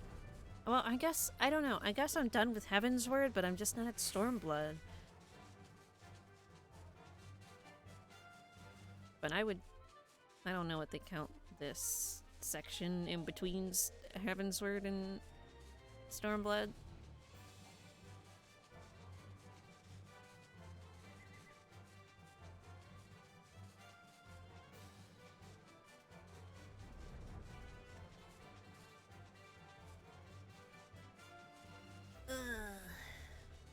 My back hurts. An old lady.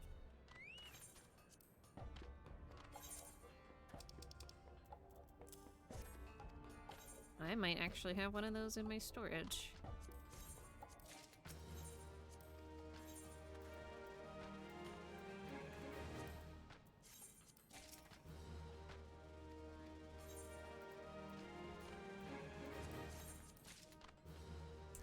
Okay, back to Camp Overlook.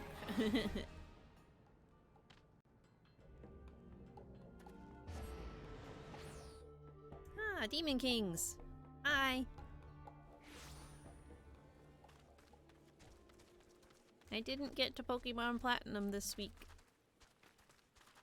Things kept coming up, and I was more in the mood to play this.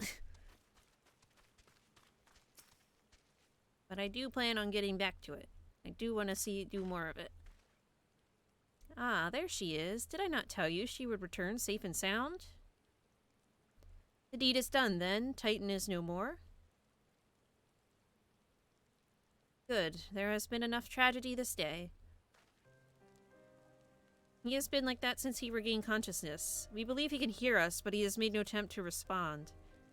He is almost certainly still in shock, but we cannot discount the possibility that he succumbed to the Primal's influence. Should that prove to be the case... Oh, no. No. He must be put to death like any other thrall, such as the Alliance's policy, yes? You have the right of it. But we must not rush to conclusions. After all, we once feared that Izel's followers were beyond reason, and many have since laid down their arms and accepted Ishgard's peace.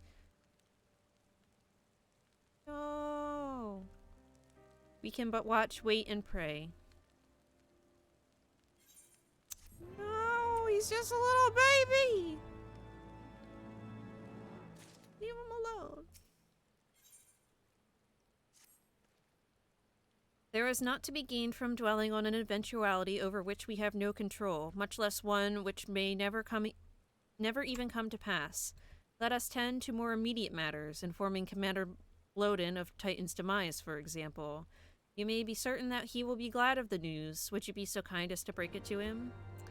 I don't want the little baby to be hurt.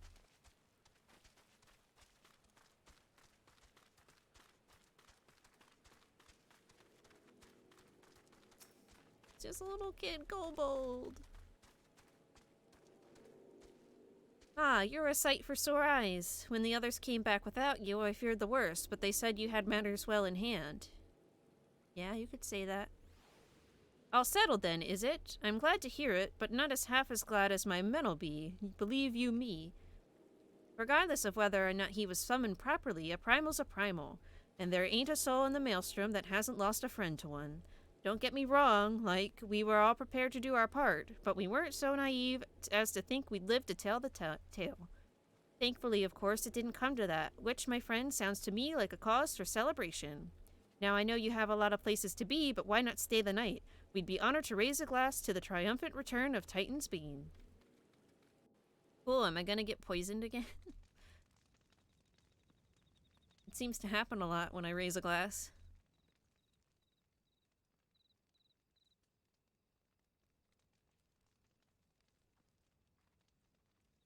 Where are you going?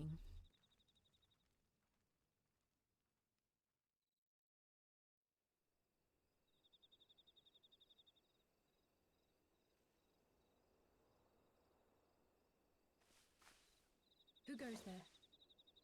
Me. Oh, it's you. Forgive me for straying from the camp. He hasn't been feeling too welcome, to say the least. I thought a change of scenery might do him good. But, alas.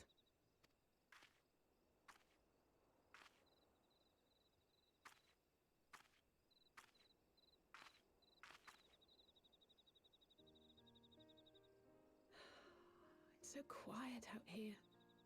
The stars spread out before us, beckoning across time and space. Dawn may banish even the darkest night. How bitterly beautiful, those words. I should be stronger for all my experiences, yet my heart aches more than ever. I never understood why Grandfather gave his life that day. I thought that if I came here, I would find the answers I needed. But when I finally laid eyes on the land he sacrificed everything to save, saw firsthand the bickering, the pettiness, I was disappointed. I was angry. I could not fathom how these people were more deserving of his love than his family, than me. Nevertheless, I had to believe he had good reason. I was determined to uncover the whole truth of the calamity and, perhaps in so doing, find my own purpose in this sea of chaos. My travels have been enlightening, but I cannot say that I have enjoyed them. I've lost count of the many petty crises that I was helpless to resolve and of the people whose actions I could not understand. There were others, of course. Good people. People with whom I felt a kinship, whose lives I could not save. I found myself asking what it was all for. Why try if I was doomed to fail in the end? But then I recalled grandfather's words to my father, years ago before he left Charlayan behind forever. To ignore the plight of those one might conceivably save is not wisdom, it is indolence.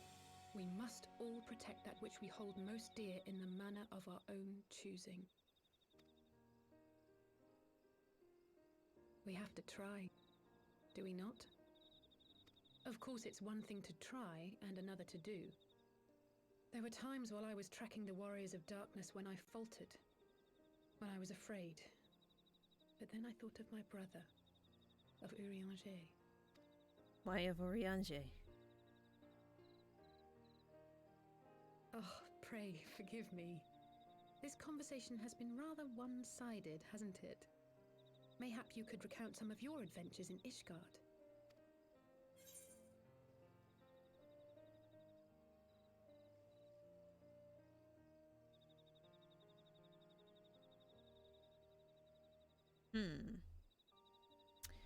I traveled far and wide with two companions, Estinian and Azael, who were under some rather unique circumstances. I had the pleasure to fight alongside Sir Emmerich when Alphino and I came at last to the Dravanian hinterlands.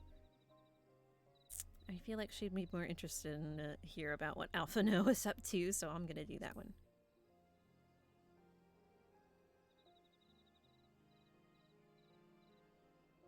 We had no clear memories of our life in the hinterlands, having returned to the motherland as infants. Nevertheless, I am quite familiar with Master Matoya, as is every Charlayan. I should like to speak with her someday. 'Twould not surprise me if Alphino's recent maturation was at least somewhat due to her sage guidance. I would never tell him this, of course, but there have been moments when I've caught myself thinking of him as an elder brother. The hopes and dreams of so many rest on your shoulders, Warrior of Light. As long as the sun rises, we can but carry on, for the sake of those we hold dear.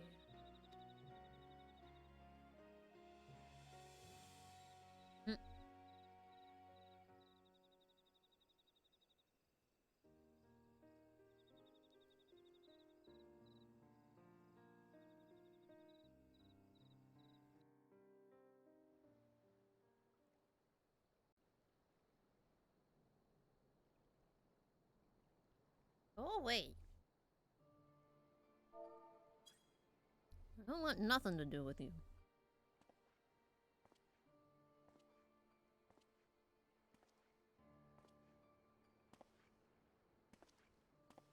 To what end dost thou cling to the tainted gifts of the Mother? Every tool has its purpose. Even this.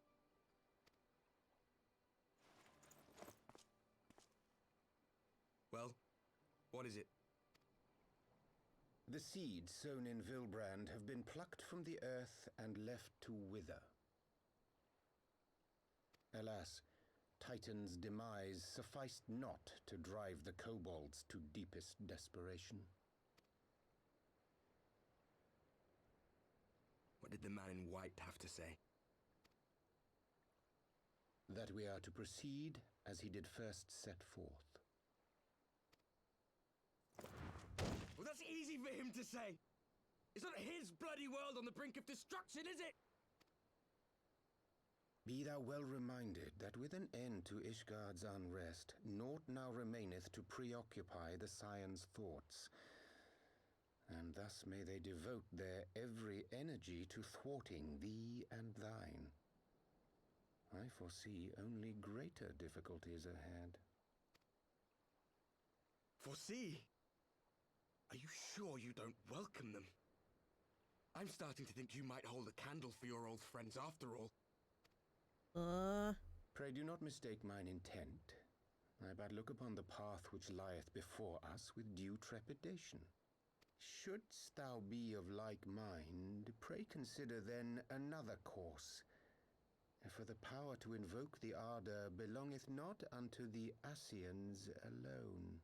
With thine own hand strike down thine enemy, the so-called hero who would see thy home lost to light.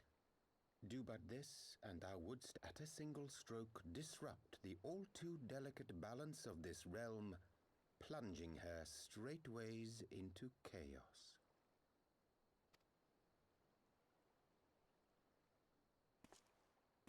You do realize what you're suggesting, yes? To ignore the plight of those one might conceivably save is not wisdom, it is indolence. The words of my teacher, and a creed I hold close to my heart.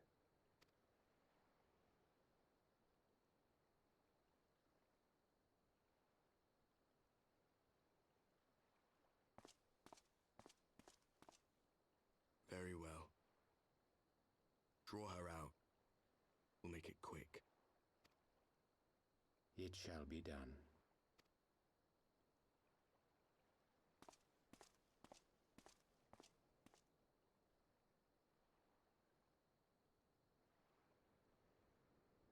What good a creed one cannot uphold? What hurts soothed? What lives saved?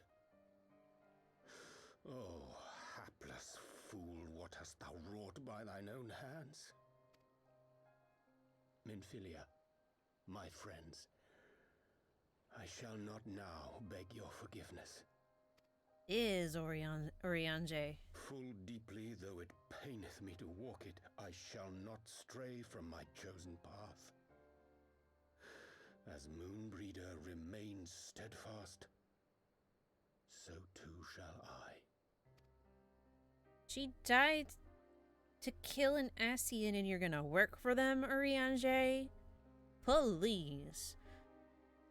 Disgusting.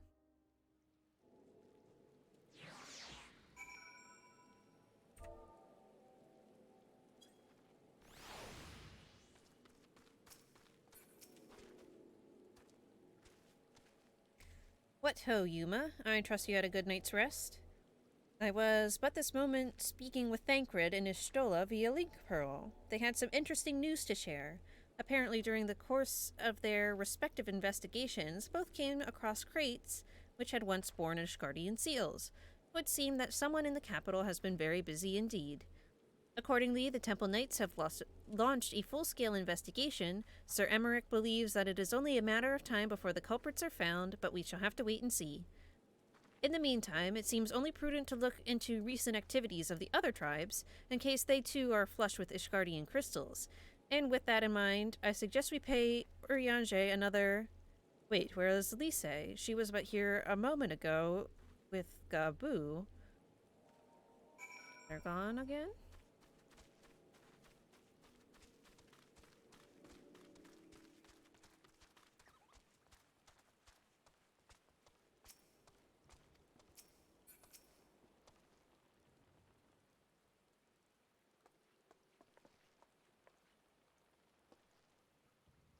Ah, let me guess. It's time to leave, isn't it? My apologies for disappearing again. If it is any consolation, I have already packed my things. How is he?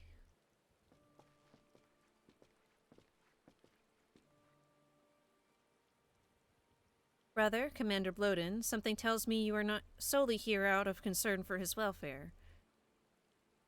But to answer your question, there has been no change. He will not speak or eat.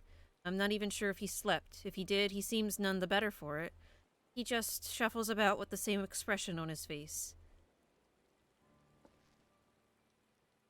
You will look after him, won't you, Commander, and treat him with every kindness?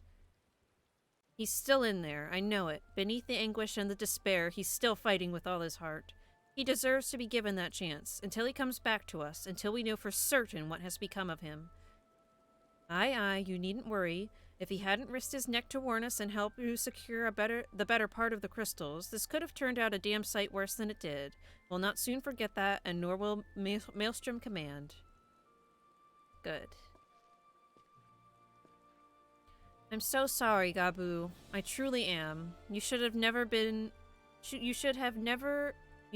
have been made to, and I know I cannot possibly understand. Mayhap there is nothing I can do or say. The pain, the anger, the helplessness. Hold fast to the memories of better times. Remember them as they were. And when it hurts so much your heart feels fit to burst, let it burst. Let it burst and fill up again with your love for them. And never ever forget. Come along, little one.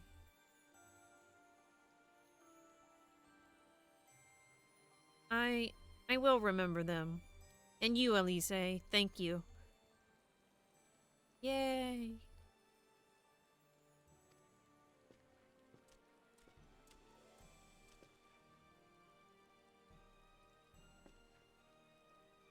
Have faith, sister. Your words have reached him. In time, he will recover. And those who orchestrated these events will be made to answer for their crimes.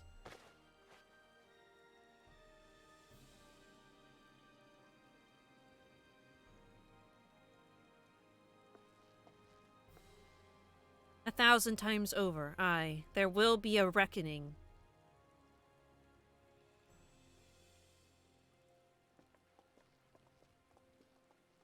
Yeah, let's get him.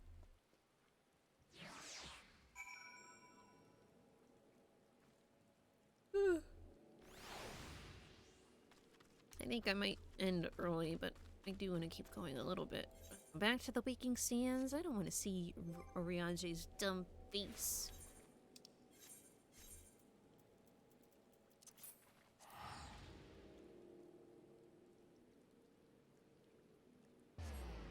This dumb traitor face.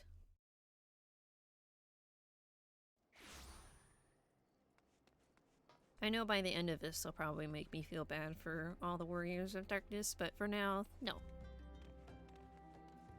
Fuck them.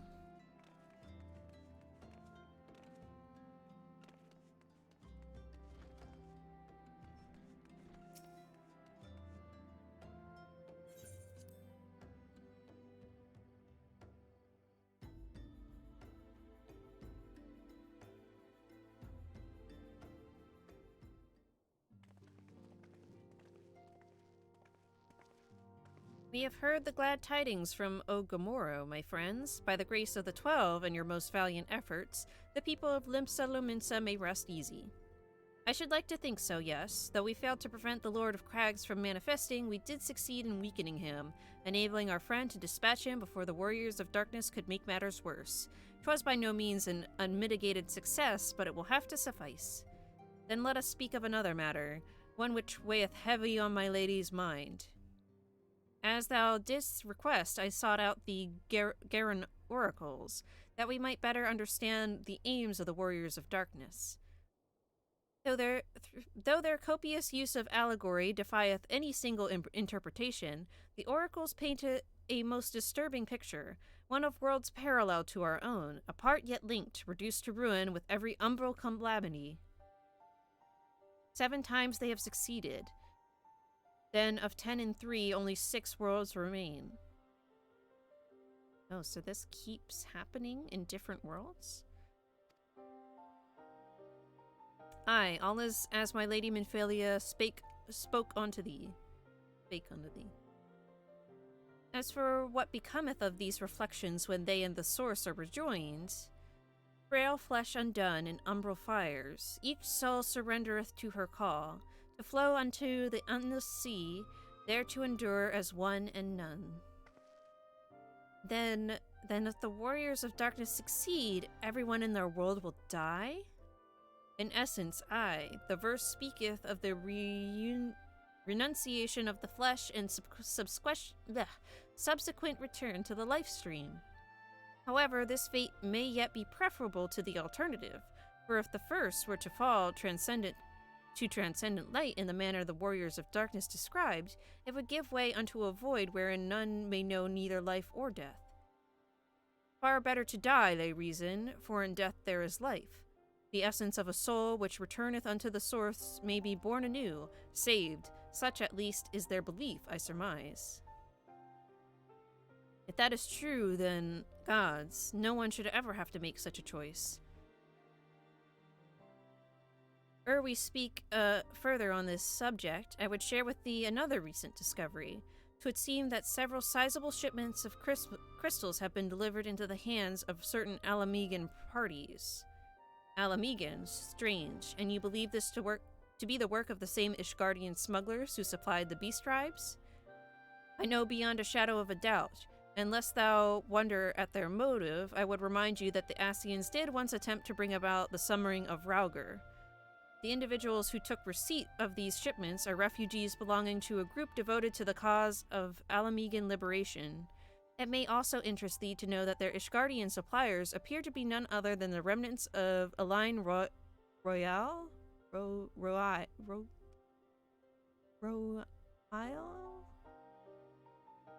They said this name before and I don't know how to say it. Surely you jest, and yet it is not so surprising. Bereft of leadership and hunted by the Alliance, I can well imagine such villains being desperate enough to conspire with the Ascians, assuming they even know, or care, who their new employers are. All of which is irrelevant. Forgive me, we must seek out the resistance group which received the crystals without delay. Yuma, Alize, I will come with you. Will you come with me to Alamigo, Little Alamigo?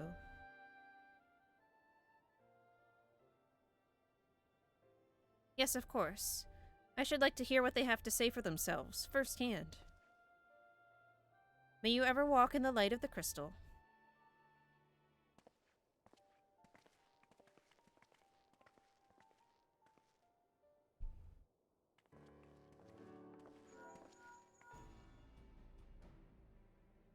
Alphino, Alize, Yuma, are you three listening? Good, I have tidings.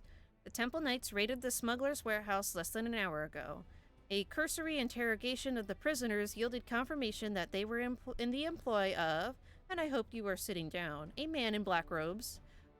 Then you have them, and the crystals too? What few remained, aye. Regrettably, it would seem they dispatched one final shipment in the hours before we struck. 'Twas bound for Little Alamigo, we are told, where it will be received by members of a local resistance group. Since Sir Emmerich's men no longer have need of my services, I have a mind to head that way. As do we, by happy coincidence. We learned of the shipments but a few moments ago. Ha, and there I was thinking I might finally be one step ahead of the Warrior of Light and her little helpers. Ah, wait a moment, there is more, and I defy you not to be surprised by this revelation. The leader of the Ishgardian smugglers was formerly in the employ of one Aline Royale, the infamous Ivy herself. Once again, Thancred, I fear I must inform you that... Thancred, with whom else have you shared this information? About the smugglers? No one. As I think I mentioned, the raid was less than an hour ago. I was planning to contact Istrola next, but is there someone else you would have me notify first? No, there isn't.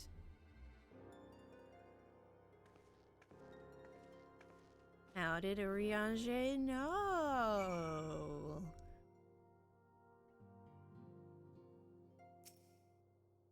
I like how obvious they are trying to make it. What in the world has gotten into her? It is twice now that we have sought Urianger's aid, and twice she treated him as if he were a stranger. The Archon was one of Grandfather's most dedicated pupils, and spent as much time at the Laveur estate as we did. He's practically a member of the family. Truth be told, I struggle to recall a day from my childhood when I did not see the three of them laughing together.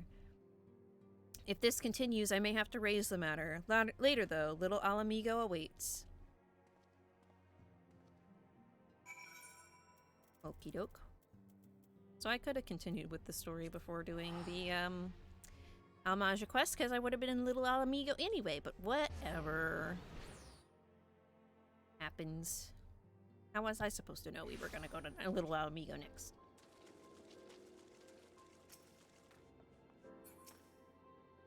I will get to the bottom of this.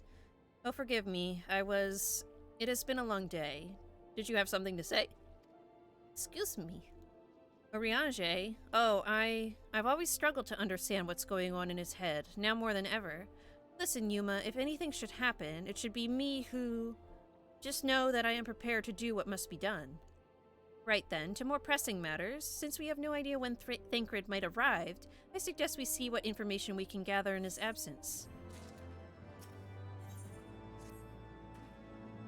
So, to review, we are reliably informed that the members of the Alamegan resistance operating here have taken receipt of several large shipments of crystals, our task being to ascertain who and why. Given the size of the settlement, I find it hard to believe that anyone here could be wholly unaware of the resistance movements. The challenge, of course, will be finding individuals who are both able and willing to share such information with outsiders. It would seem sensible to divide our forces. Yuma, why don't you question the residents in the eastern half of town? Alize and I will do the same in the west, and afterwards we can rendezvous here to share our findings. I'm getting to the point of the night where I can't talk anymore.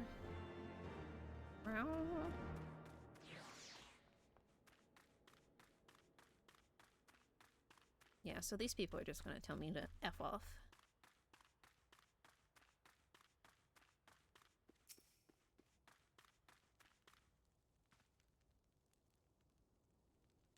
Don't mind her. It's not that she hates you, she hates everyone. Ah, let me guess. Come to join the fight, have you? No need to deny it, friend. You're not the first to answer the Griffin's call. While he's lit a fire in every Alamegan's heart, he's also inspired more than a few Uldans to pledge themselves to the cause. And little wonder, the Garleans won't stop until we're all under the yoke.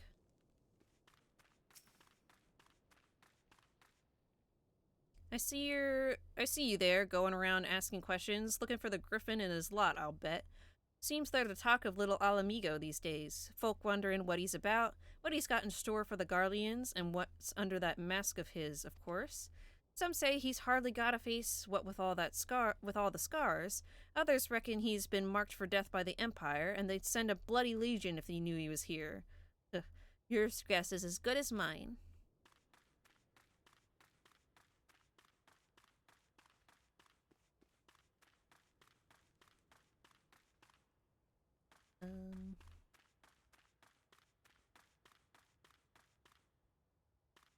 It's like an upper portion too, isn't there?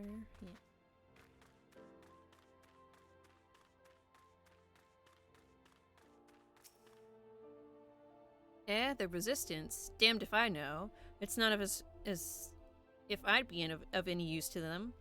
If you set store by all these tales of secret weapons, good luck to you.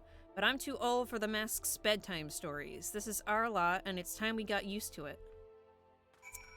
Okay. So, calling it now, the mask is getting all these people together saying they're gonna attack the Garleans, get back Alamigo, but really his plan is to summon a primal. To do so. I suppose I should ask what you learned, but I think I already know. This Griffin seems to be the leader of a newly formed faction within the Resistance, the Masks. Yet despite their growing popularity, no one seems to know much about them, only that they are the most aggressively militant group to join the movement in recent memory. Indeed, many claim their commitment to the cause of Alamegan liberation is unrivaled, but we can but hope their revolutionary fervor is never channeled in the direction of a primal. Though I feel confident that this is the group which received the crystal shipments, we yet lack proof. Before taking any action, I would speak with the settlement's leader to confirm my suspicions, and mayhap enlist his help while I am about it. Given that you and Gundabald are already acquainted, mayhap it would be best if you took the lead. Shall we? Sure. And yeah, I think they're summoning a primal. Alphino.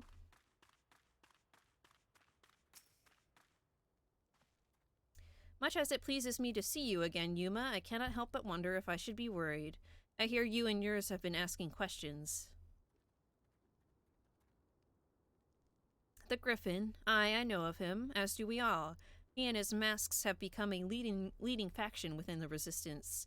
Though there was suspicion at first, given his secretive ways, he quickly proved himself a charismatic and capable commander. Men are drawn to his passion and his vision. They truly believe that he has what it takes to lead them to victory. Even I cannot help but admire the man for what he's accomplished. But I have not forgotten Wilred. I was blind to the danger of his ambitions, and you were not. The Griffin will soon deliver a speech to our people at the sunken temple of Karn. Go and see him with your own eyes. Weigh his words with your own heart. How convenient. 'Tis but a pity Thancred is not here to join us. You two go on ahead. I shall stay behind and wait for him.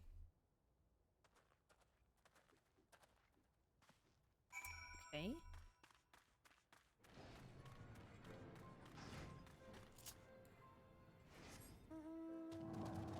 Sunken Temple of Karn, huh? Isn't that really close to the friendly Almaja? I think. And it's also very often attacked by the not friendly Almaja. Yeah, this is the place. Why on earth would it be here?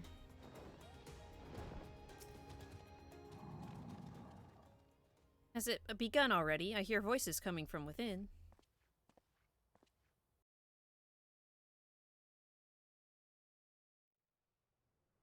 Oh boy, here we go.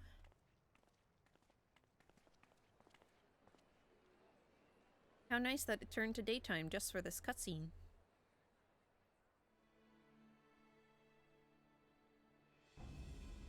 Brothers and sisters, 20 years ago, Alamigo, our home, was claimed by the Garlean Empire.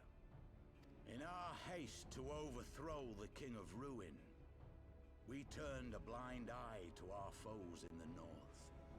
With our glorious revolution, we but laid a path for a new tyrant to succeed the old. And when confronted with our failure, we fled.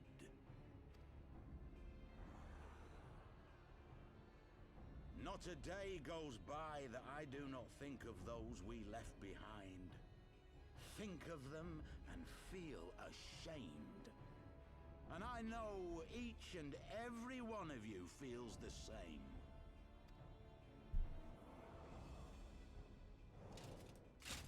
We abandoned them, our own flesh and blood, to labor till their backs gave in and their breath gave out, building the twisted steel ramparts which now mar our once majestic mountains. We abandoned them, the brave and true, to fight and die for their country, or worse, to be conscripted and sent off to rob another poor bastard of his home. We abandoned them, the meek and powerless, to bow and scrape when the Garleans pass, to sully themselves that they might live to see another day of misery. The Black Wolf may be dead, but a new Imperial Viceroy reigns in Alamigo now. A beast, not a fraction as merciful. You all know the Eorzean Alliance will do naught to oppose him. For all their promises and platitudes, they will not act if there's no profit in it. Only we can free our brothers and sisters from the Empire's tyranny, my friends. Only we have the courage to stand and fight. They have imprisoned us. They have enslaved us. And they have murdered us. But no more! Blood demands blood. And the Garleans shall pay for every drop they have spilt upon our lands.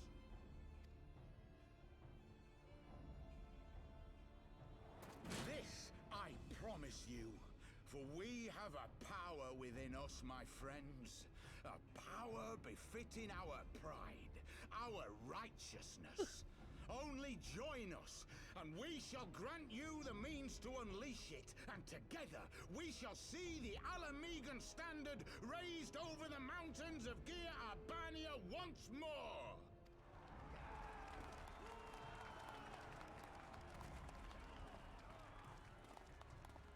A power befitting their pride. Not at all ominous, that. Indeed. Wait, is that...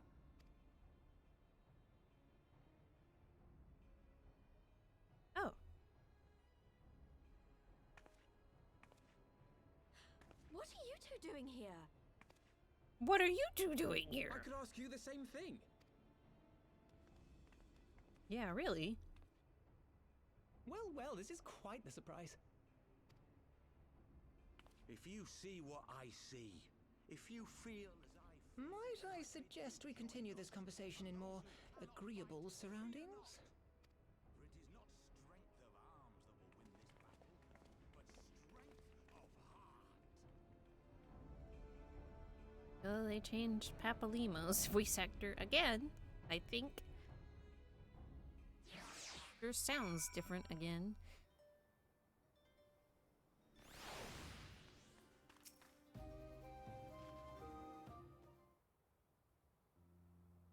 Words cannot express how glad I am to see you both alive and well.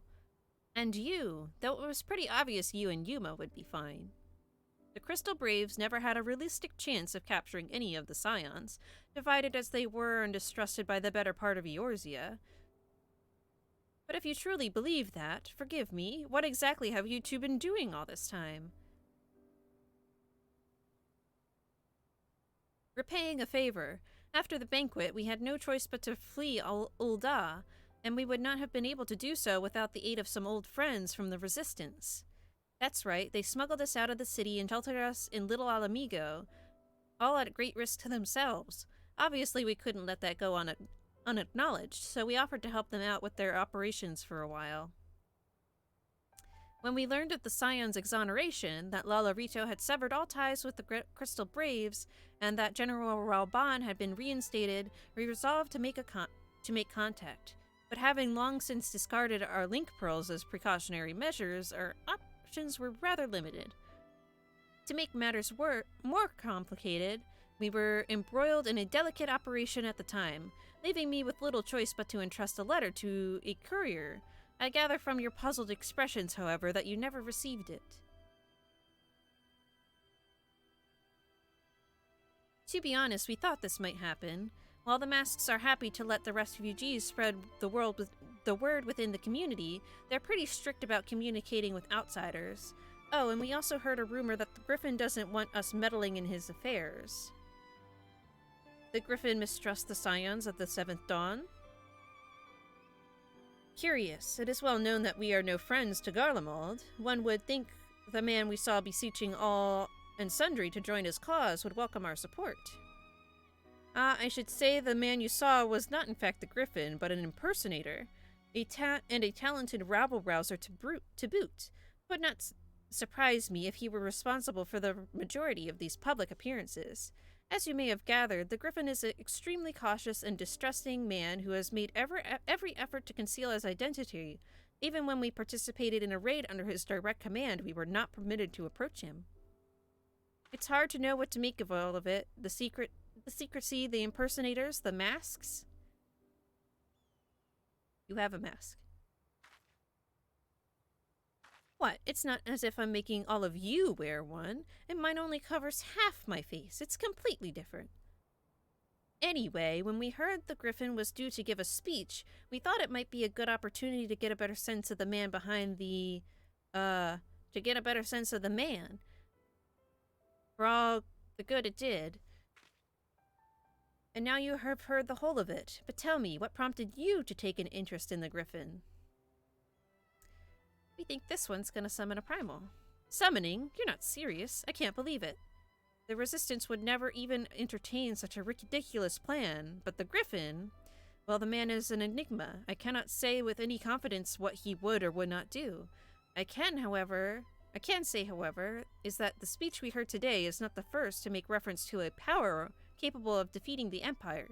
The masks have made many such claims of late. I confess I had assumed it to be mere bluster, but in context of the shipments of which you spoke, it is not impossible that they are alluding to a primal. Whatever it is, we'll find it out together, and if anyone tries to stop us, they'll answer to me. Indeed, that is, assuming you'll have us.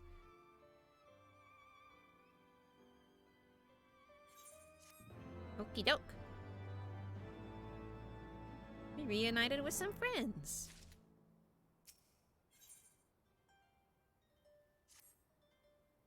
If, as you suspect, the Griffin is indeed plotting to summon a primal, we must needs obtain confirmation while there is yet time to act. To that end, I propose we question his double. Given his role as the group's de facto mouthpiece, I should not be surprised if he were one of the Griffin's closest associates. And while he may not be aware of the most sensitive details, he can probably tell us the mask's plan in broad strokes. Like the man whom he impersonates, however, he is wary of outsiders. He will not expose himself without a suitable incentive. My plan is as follows. You and Alphino will pose as adventurers, fallen on hard times, inspired by his words to take up arms for a noble cause. Ida and I, as members of the Resistance, will recount tales of your past achievements and testify as to your usefulness in the struggles ahead. With our enthusiastic assurances still ringing in his ears, he will decide to welcome you in person, and we will arrange a meeting. You will need to look the part, that we might maintain the charade, until we have him cornered at least. Here, this should be enough to purchase suitable garments from Talabo, and have him rub a respectable amount of dirt on them from good measure. Any questions? It all seems simple enough, thank you. And with that, Yuma, let us be off. Alright, the old peasant disguise. This is the second time we've done this sort of thing.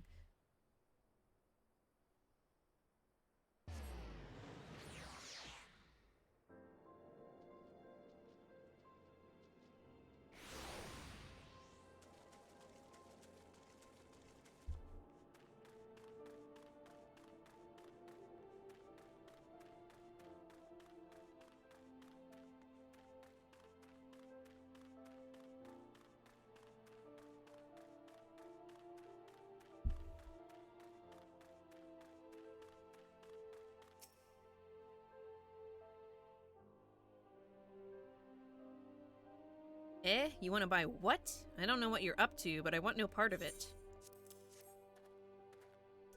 Well, you're the ones with the gill, and seeing as you're friends of Papalymo, there, tunic and slops for the both of you, tailored and, treated to your tastes. Now be off with you before someone sees us together. Clothes maketh the man, as they say. Right then, I will go and change and see you at the spot Papalymo marked on our maps.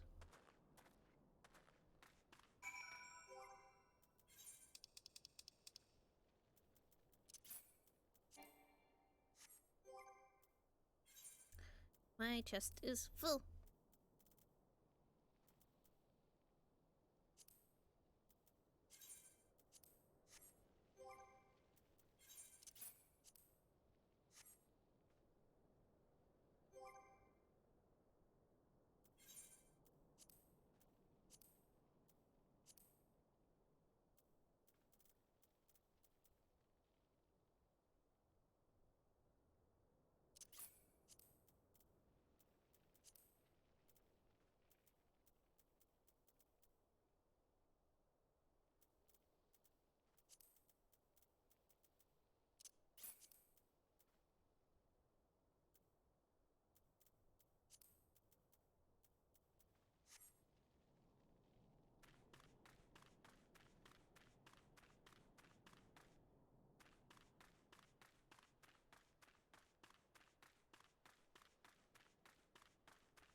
Me, yeah, I'm poor, shows up on a dragon.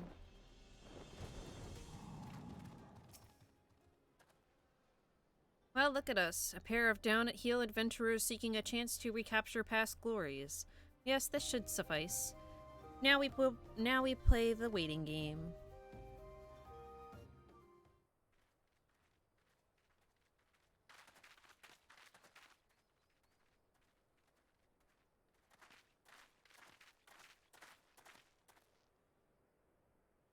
My thanks, comrades.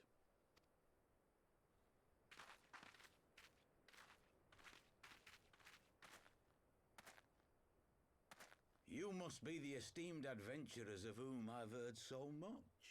I understand you have taken an interest in our cause.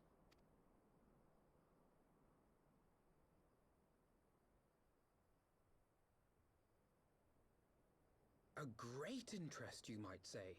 Your words have certainly made quite an impression on my friend and I. The Resistance has long, and some would say wisely, avoided open engagements with the Garleans, but you and yours seem confident against the world in arms. I can only assume you have good reason to be so bold. Why, one might even think you are planning to summon a primal. Because that would do much to explain the sizable shipment of crystals you recently received from your smuggler friends, whom our Ishgardian allies have since detained, lest you wonder. You've been bamboozled. I'd like to hear more about the Griffin. The real Griffin. Your performance earlier didn't fool us. Ah, the famous scions of the Seventh Dawn.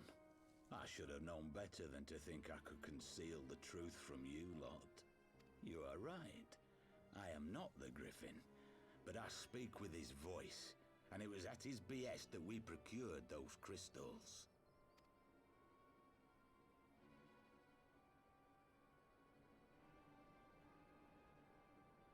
You are wrong, however, if you think that we procured them to summon a primal. Okay, you procured them to make yourself a primal, to make yourself a god, like the Archbishop did. We used them to reach an accord with the Amalja. In exchange for crystals to summon their god, they will aid us in the fight for Alamegan liberation. I doubt that. You've got to be joking. Have you gone completely mad? When people find out you helped the Lizardmen summon Ifrit, they'll turn on the Resistance. Alamigo will never be free. I don't think he cares. This isn't a fairy tale, girl. We don't have the luxury to play at being honorable heroes. It's because the likes of you wouldn't sully your saintly hands that Alamigo's been under the yoke for the past 20 years. But the Griffin won't stand for it, and neither will we. We're ready to do whatever it takes.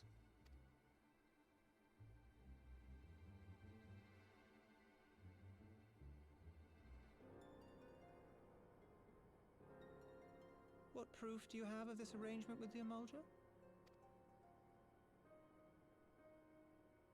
What? Aside from a lack of crystals? None. But the beastmen have a great big pile of the things if you fancy looking. You might want to hurry, though. It'll not be long before they summon their god. Search our camp if you don't believe me. We have naught to hide.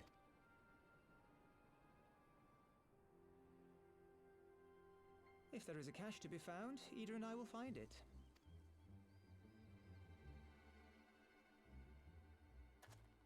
Then let us be off. Are you perchance the Warrior of Light? Maybe.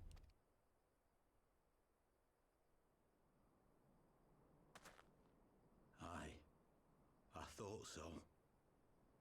You should know that a great many who have joined us did so because you saved them. Because you showed them that one brave woman can make a difference. You saved me too once. Helped a friend over in Quarry Mill make some medicine I needed. But that was a lifetime ago. Helped a friend over in Quarry Mill make some medicine. I don't know if I remember that. On behalf of my brothers and sisters, I thank you. You gave us hope where there was none, courage and strength when all was lost. We shall not squander your gift. You kinda did. Already.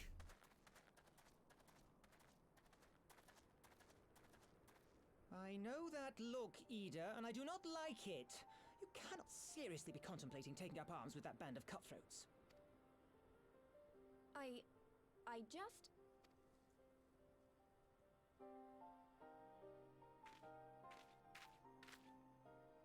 If the Griffin and his men have their way, it is only a matter of time before the situation in Alamigo comes to a head.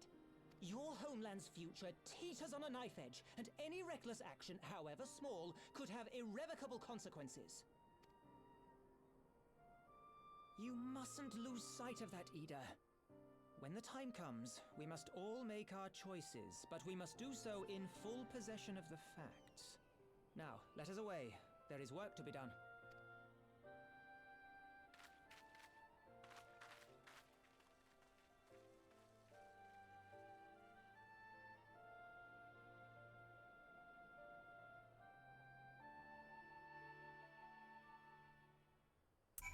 Okay. Quarry Mill, he said. Do you remember? Forgive me, you cannot be expected to recall every name and face, and besides, it's not as if it matters. I have long admired how you live in the present, how you focus on the problems at hand and always keep moving forward. So let us keep moving forward together, Yuma. We must find and secure those crystals. This is no time for looking back. Yeah, I honestly do not remember making medicine for anybody. Though, I don't know, I helped that inn guy a lot, and I feel like maybe he might have mentioned getting something for our medicine, but I'm not 100% sure. If we take the Griffin's double at his word, then the crystals are now somewhere within Zaharak, ready to be put to use by the Almaja. We must appraise Alice of what we learned. I will join you both in Little Alamigo after I have changed.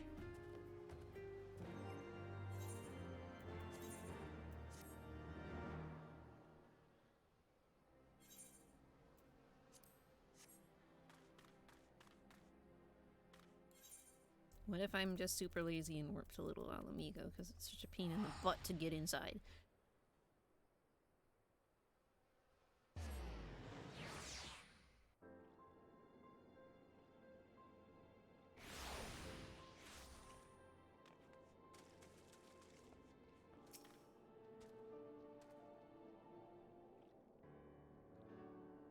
Now that Thancred has finally arrived, mayhap you could share your latest findings?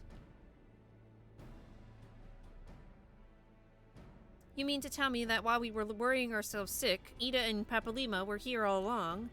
Well, Ishtola will be relieved and also angry. Mainly angry, I should think. As for the crystals, what choice do we have? We cannot very well leave them in the hands of the Almaja. For all we know, they could be preparing to summon Ifrit even as we speak. We must make for Zaharak without delay. Agreed. If there is naught else to discuss, let us depart at once. Alright, I think I'll take on Ifrit and call it a night. Uh-oh, who's spying? Oriange is. And so they go forth in accordance with the Griffin's plan.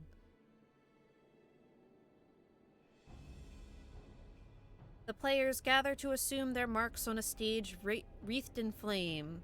Ere long, the curtains shall rise, and the drama of which I am author, gods forgive me, shall be at last performed.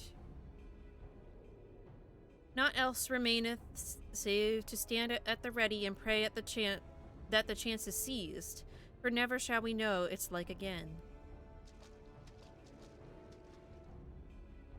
Oriange, what are you up to?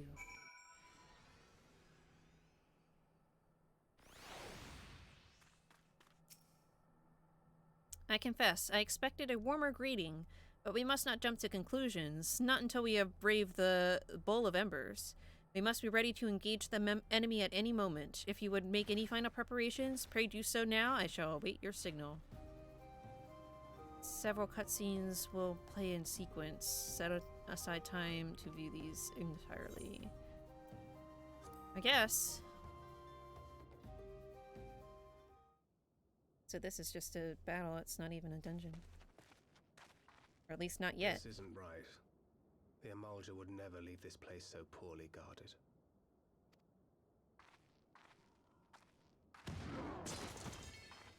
Not willingly, no.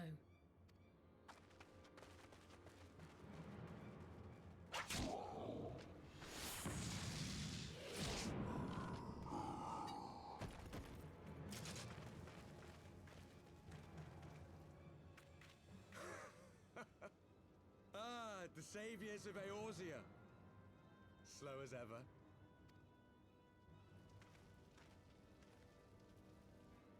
By the 12, will you never learn? You know, you're right. Mayhap it is time for a change of tack. Killing primals, tormenting beastmen, hastening the birth of a new god. It's all a bit much, isn't it? And frankly, we don't have the leisure to do it.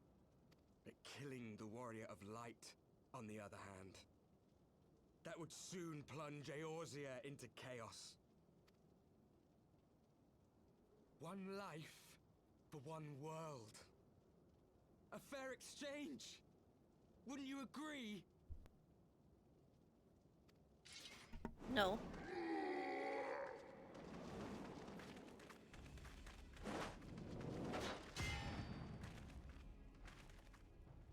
Lest you forget, you've more than one opponent.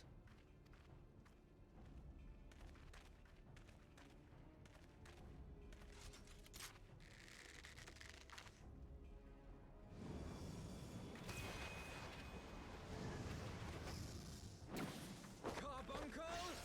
Defend me! Baby. Oh.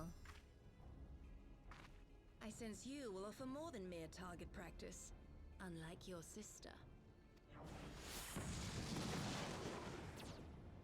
Alize! Get good, Alize.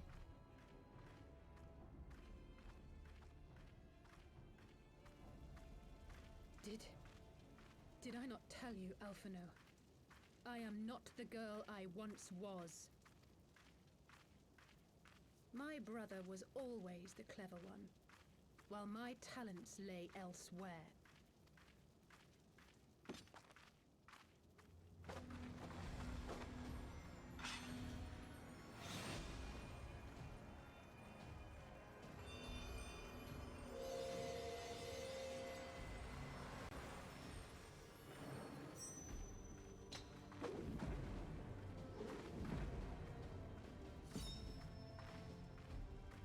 If you would dare to stand against us, to destroy all that we hold dear, then you shall die by my sword. Heck yeah, get him.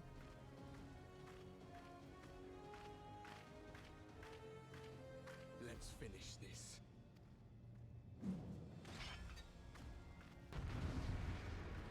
All right.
Oh, please. Even with them reviving, they're easy peasy. Where's the devout? There she is.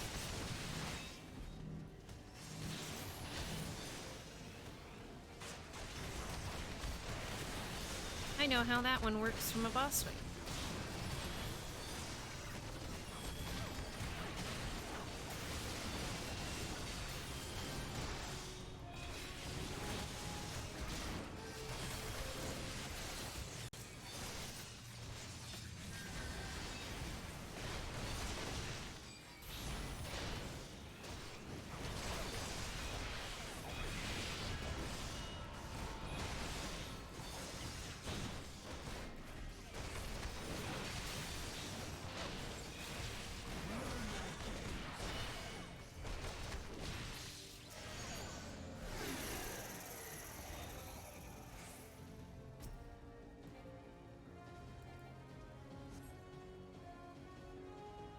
cheaters.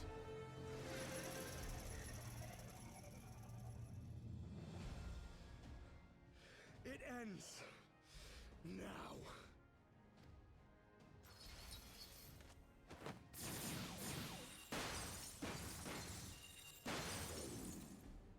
What? The chains! You snake! Ooh. You would betray us as well? He that holdeth fast unto his convictions shall never count betrayal amongst his crimes, though all the world may call him villain. My path is unchanged, my creed sacrosanct. This I believe with all my heart. But say, warrior of darkness, and speak true, what dost thou believe?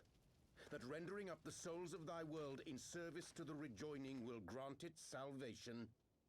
Nay. By the 12! Oriange! I knew it.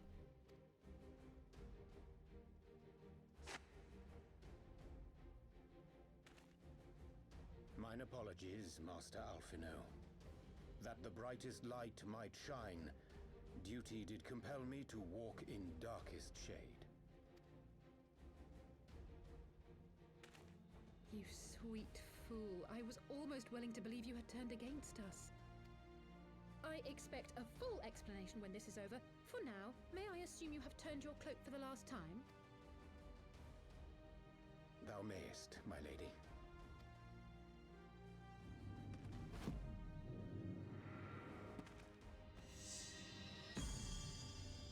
Book. By thy leave.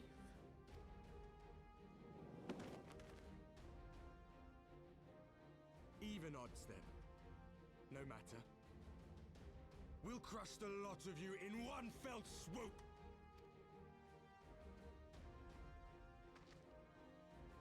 Understood.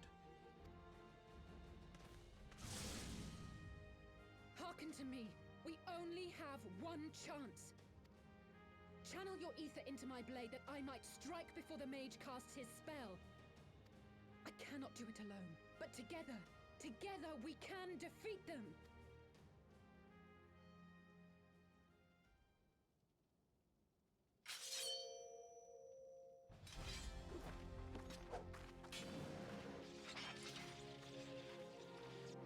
Make ready! They come! Okay. Is there something special I need to do?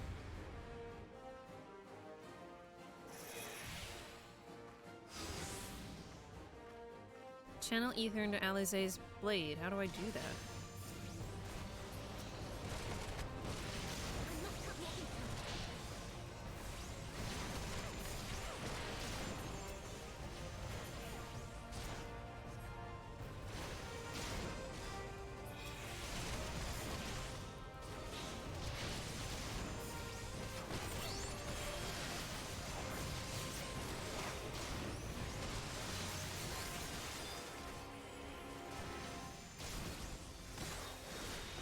I don't know how to give you ether.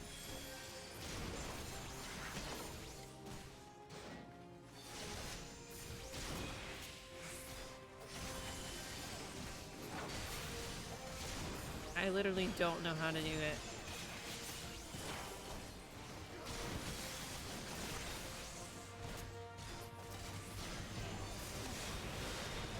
Oh, now it's doing it. Okay.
sure wish I could target the right thing.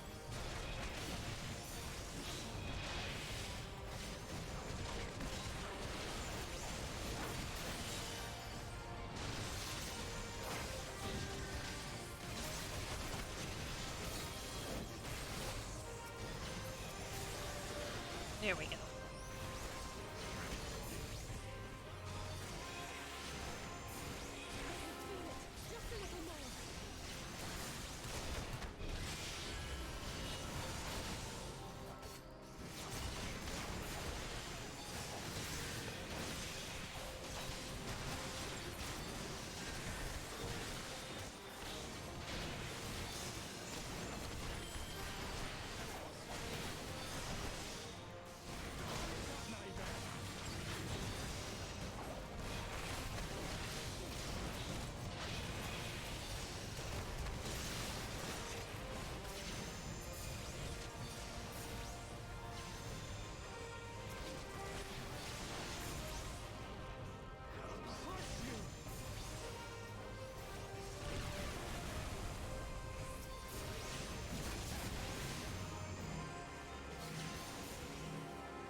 No!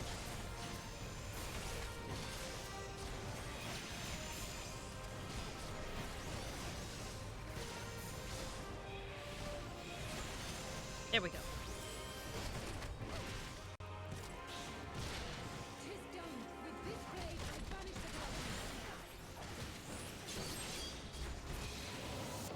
Whoa. No.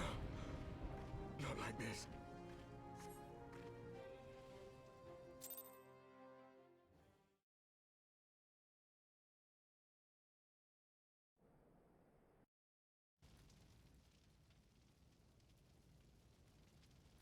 Where did you learn that?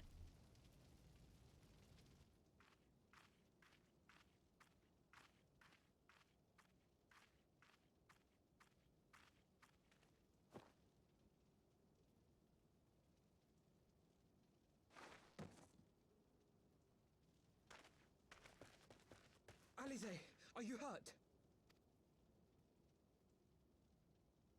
A touch dizzy, but otherwise fine. Thank you.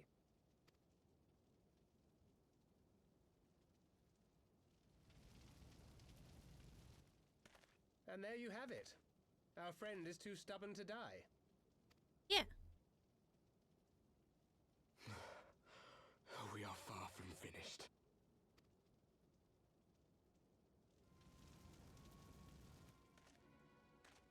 Or have you never considered how we came to this world? Don't know, don't care.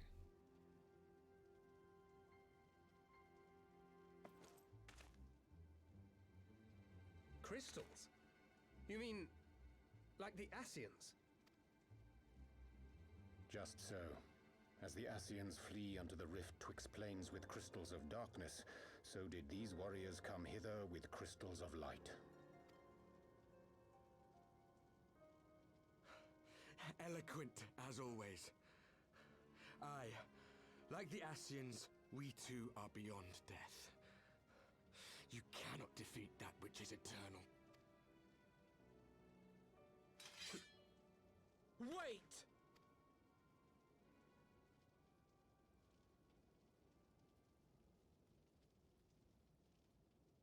Such methods as the Ascians employ require the renunciation of the flesh. You would have had to...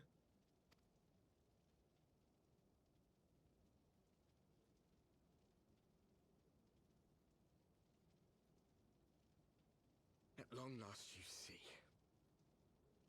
To save our world, we gave our lives.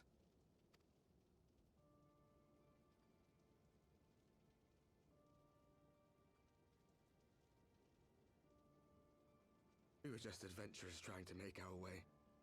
An odd job here, a favor there. We never aspired to be warriors of light. But word of our deeds spread, and soon people were calling us heroes. They placed their hopes and dreams on our shoulders, and bid us fight for all that was good and right.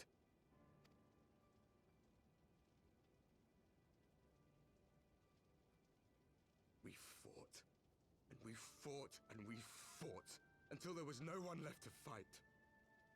We won! And now our world is being erased from existence.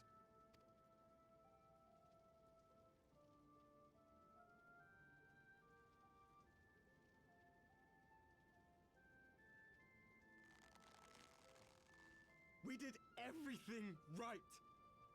Everything that was asked of us, and still it came to this. You of all people should understand. We cannot, we will not falter. We brought our world to the brink of destruction, and now we must save it.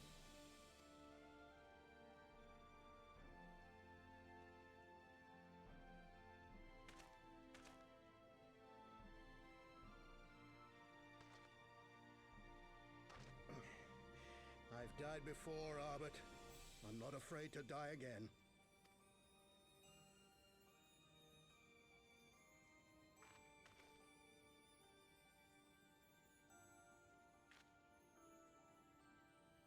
No matter how many times we fall, we must rise and carry on the fight for those we left behind.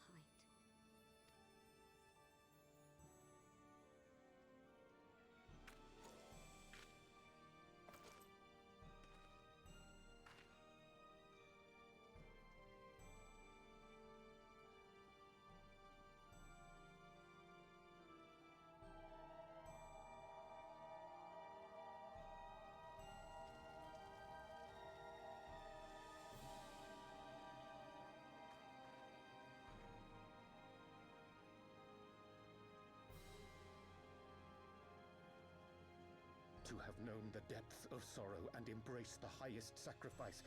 Nonetheless, Master Louis-Sois, guide my hand, I pray you, as fate's thread spinneth upon this most capricious spindle.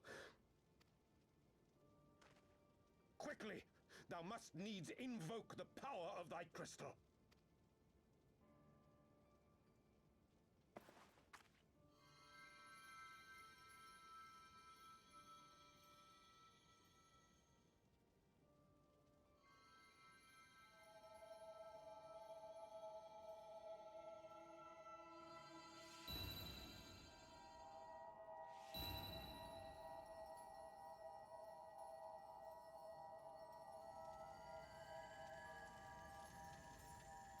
I have no idea what's happening.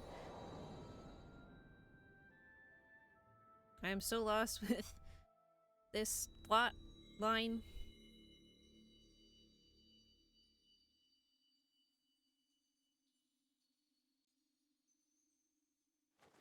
What is this place? Such pain. Such sorrow. Oh, my dear children. It can't be. Mother Heidelin, hearken unto your children's plea. From two worlds do we gather, and from two worlds do we offer a bounty of light. In this desperate hour we do beseech your intercession. We beg an audience with the word of the Mother, with your chosen Minfilia.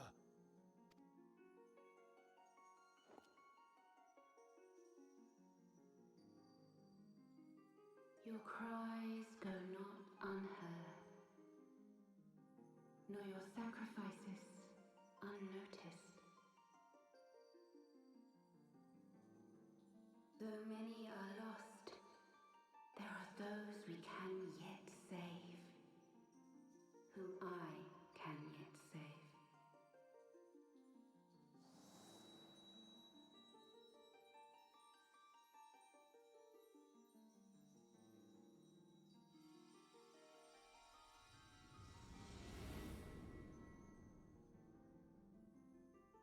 Min Filia.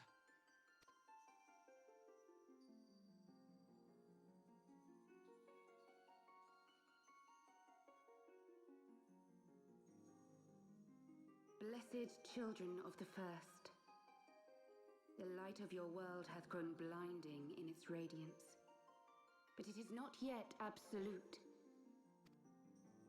I will hie me to your world, and there take unto myself the light which riseth even now to drown it, as darkness once did drown another. Now you deign to answer our prayers? I will suffer this farce no longer!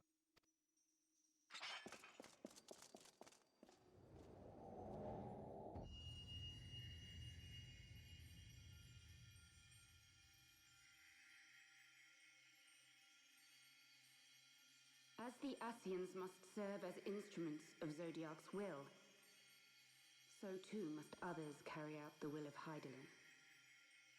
But for the boon you have granted her, she has grown strong enough to set me free, that I might serve as her emissary. Your suffering, your sacrifice, your supplications, she has heard all. We will not let the first fall to light.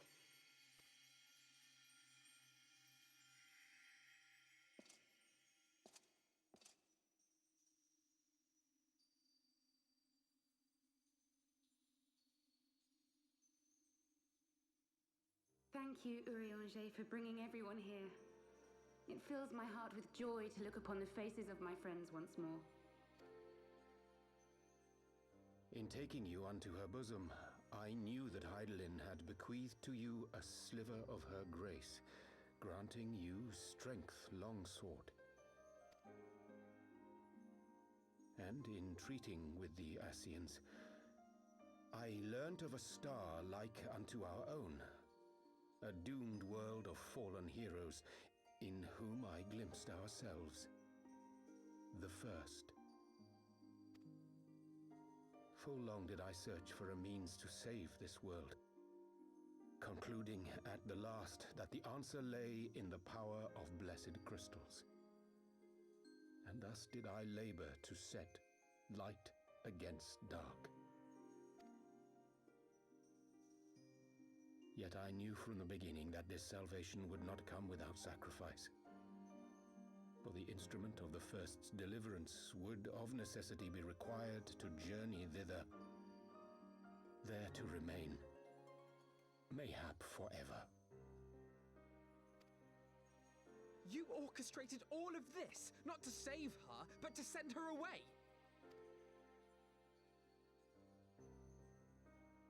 One life for one world. Such was the bargain, and you the coin, though it were not mine to spend.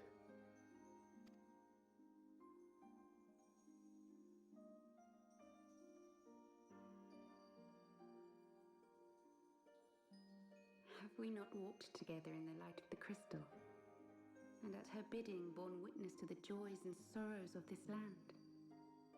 Each and every one of you knows my heart. If this be the price I must pay, I pay it gladly. You would go alone, then?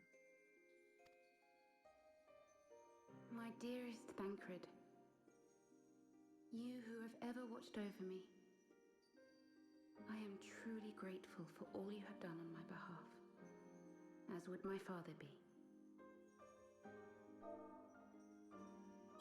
Your kindness, your compassion, your love. These are your gifts to me, and our gifts to them, forming a bond which transcends time and space.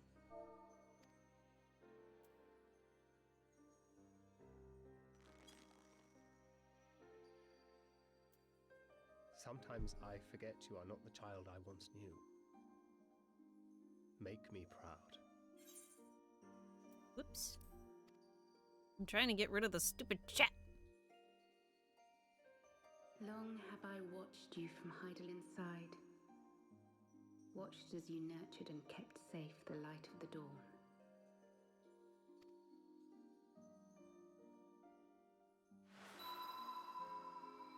The dark recesses of the world hide untold secrets and dangers.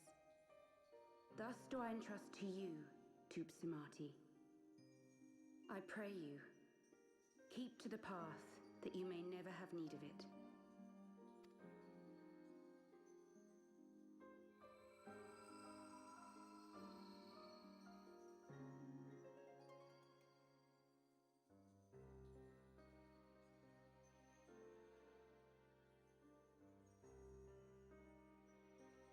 Twould seem the power of our crystals is all but spent.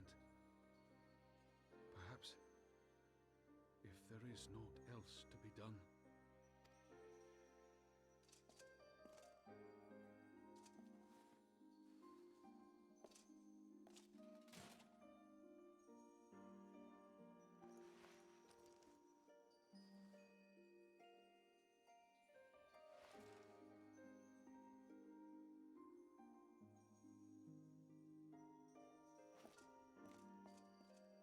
Hear me, servant of Hydaelyn.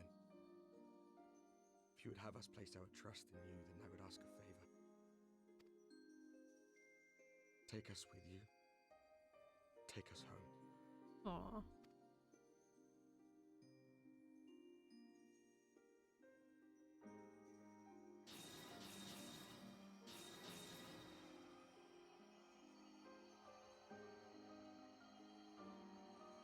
We were blind to the truth once, so I tell you this, as one fool to another.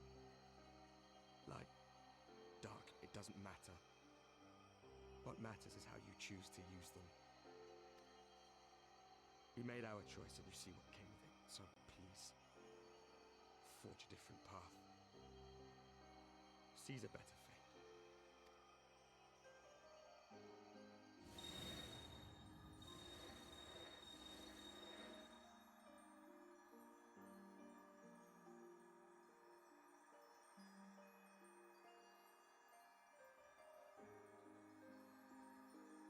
Tis a strange feeling. So many times have I watched you depart, my heart filled with worry. And ever did you return to me in triumph. Someday, when I have found a way to free this star from her sorrow, I promise you I shall repay the favor.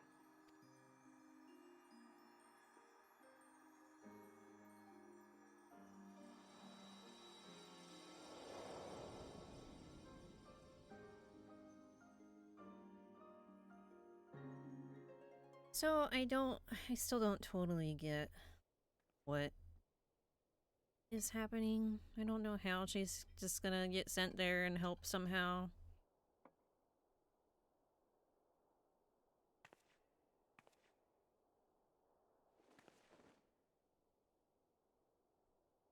Thank you, Lemine, for everything.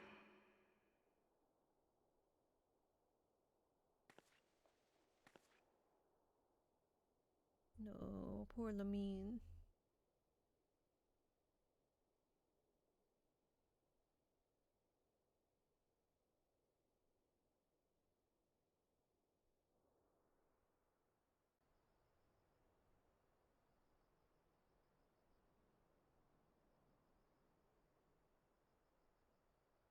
Remember when I said I was gonna fight Ifrit?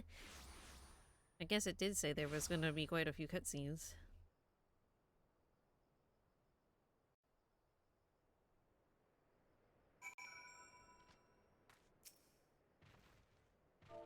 Okay. X. I said X. I did not want to say X. Gosh darn it. It would seem we are in southern Thanalan again. Minfilia is doing, no doubt. May the 12 speed her on her way, and the warriors of darkness too. I cannot help but wonder what awaits those wayward souls. If they gave their lives in order to travel to the source, then in returning to the first, would they not? But mayhap that was their wish. Yeah, I think it was.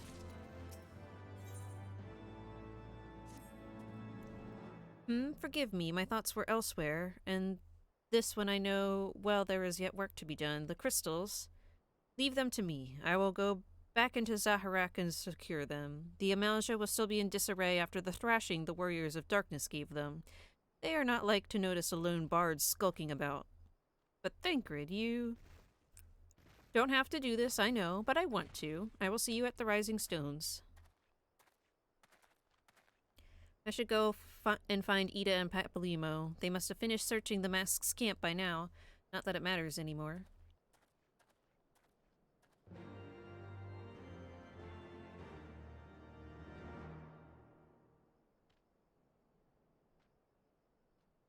Your outfit. Very cute.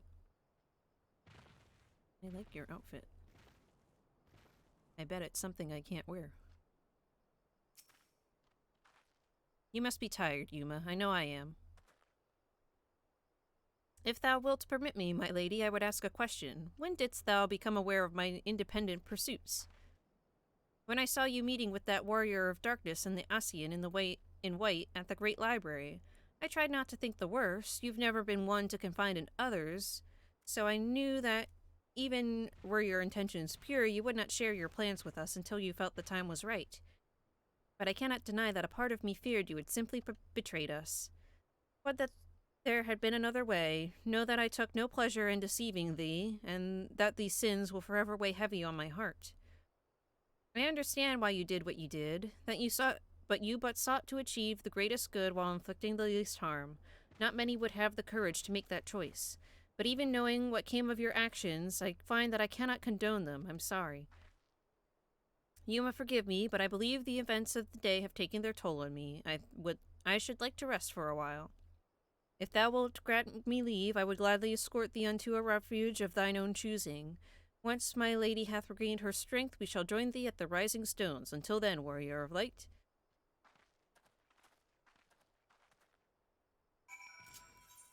Right.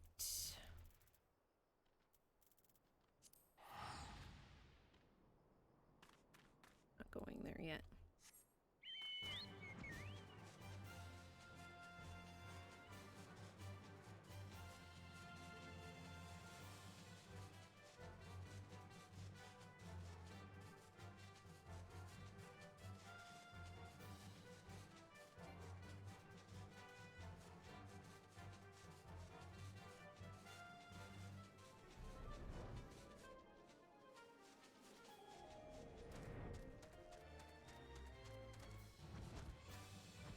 Are you just outside of it? Oh my gosh.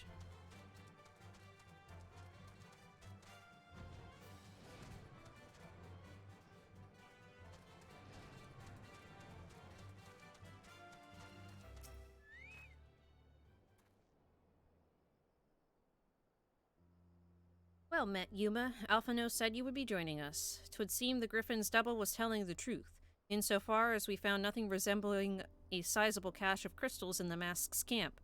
Did you perchance find one in Zaharak? We don't know yet, but actually...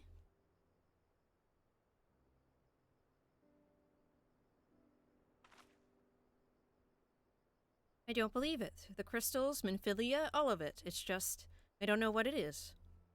I sympathize, Ida. Even now, I struggle to comprehend that which I saw. The only thing I can say with any certainty is that I feel blessed to have been granted a final chance to speak with her. 'Twas bittersweet, aye, but also affirming. Alphino, I believe it is past time Ida and I rejoin the Scions. We have been away far too long. Though I am loath to leave the Griffin to his own devices, I feel our investigation would benefit from your more dispassionate perspectives, and I hope that we might, in turn, offer our own opinions on the many challenges that you have faced in our absence. Gods, it's been absolutely ages, hasn't it? I can't wait to hear about everyone's adventures.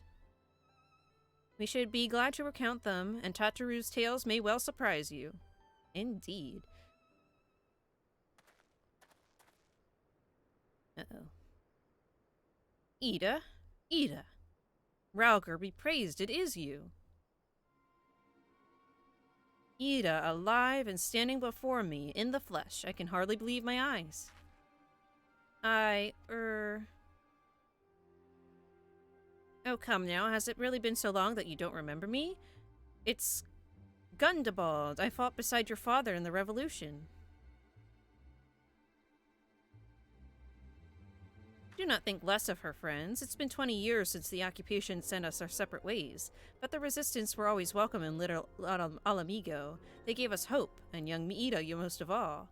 Ida here was always full of fire, ever the first to volunteer for a mission. Until the day she up and vanished, that is. There were rumors, and we feared the worst, but here you are, alive and well, and looking nary a day older. Well, what can I say? I'm sorry for running off like that and making you all worry. It's a long story, but you see, I got involved with my friends here, the Scions. Oh, sorry, we were still called the Circle of Knowing back then, right. Anyway, I wanted to come back and tell you, but it was all very secretive stuff at the time, and, as you can see, I'm completely fine. I know we've got a lot to talk about, and we will, but right now I've got to hurry back to our headquarters. My friends are expecting me. Pray forgive her. It has been a very long day for us all. I promise we will visit again at the first opportunity. Let us return to the Rising Stones.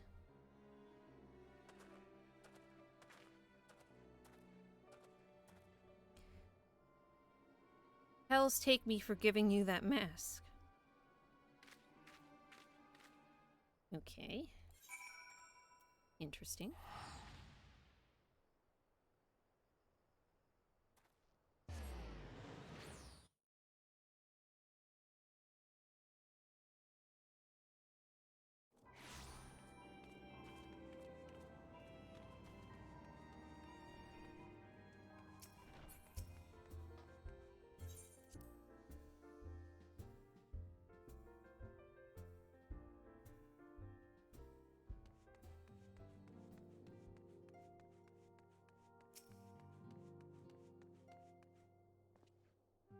Welcome home, Yuma. I trust your journey was uneventful. You will be pleased to hear that Thancred has secured the crystals. He sent word a short while ago. Once he has delivered them safely into the Temple Knight's care, he will rejoin us here and we can declare this matter officially resolved. While awaiting your arrival, I took the opportunity to contact Istola and Kryle and brief them on all that has occurred. I also requested that they return to the Rising Stones at their earliest convenience. Now that our lost friends have been found, it would seem meet to discuss the future. Okie doke.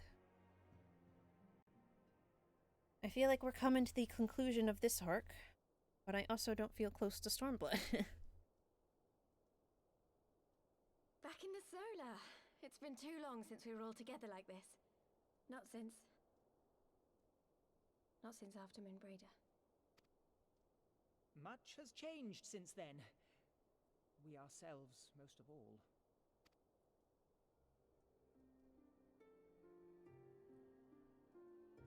Though not all who were lost could be gathered here today, we may take comfort in the knowledge that those who are not are carrying on the fight. While I am grateful to our friends in the north for their hospitality, it isn't half good to be back. But, as Papalima rightly said, much has changed since we last stood here. The Scions of the Seventh Dawn are not as they once were, nor should we be. Our travels in the north brought us into contact with a host of fine and generous people, and their selfless deeds serve to show me that it is not lofty causes that should inform our actions, but our hearts. And I hope that the Scions might continue in this manner, as individuals driven by individual principles. Provided we all sincerely desire to work towards Eorzea's salvation, I believe the paths we follow to achieve it need not, and should not, be dictated by any single ideal. Companions bound by a common purpose, free to go whither they will. The idea is not without merit. Very well. I shall resume my research of the primals and the elder gods of Eorzea. Should anyone have need of my findings, you need only ask. I should be glad of your continued assistance. Well, my main purpose in coming here was to see the signs of the Seventh Dawn restored and my dear friend found. Never Nevertheless, having involved myself in your struggles, I feel compelled to see them through to the bitter end. For Minfilia's sake. That is, if there are no objections.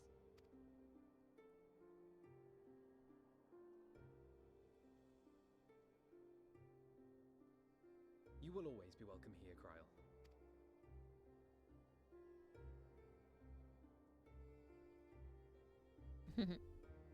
New team member. Urianger, can we trust you to carry on your investigation of the Ascians as before?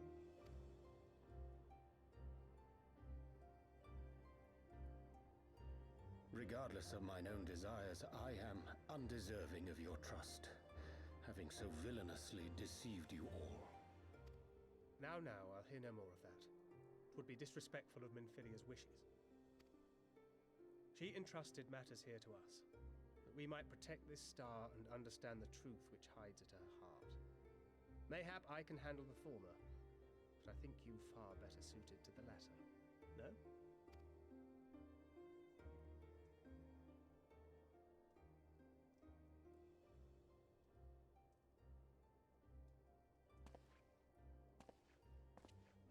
Very well.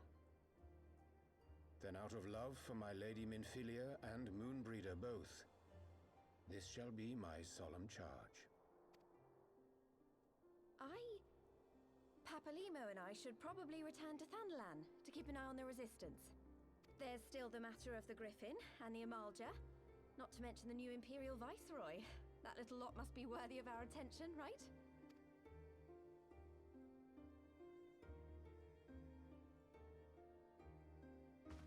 And what will you do, Alize?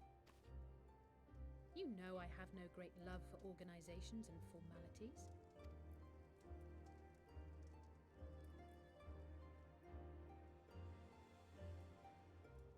That being said, this new approach you propose is not wholly objectionable, and we've always got her to keep us from bickering. But I will suffer no titles. I am not here for House Leveilleur, nor to walk in Grandfather's shadow. Upon that point, we see eye to eye. If it please you, you may think of me as but another comrade in arms.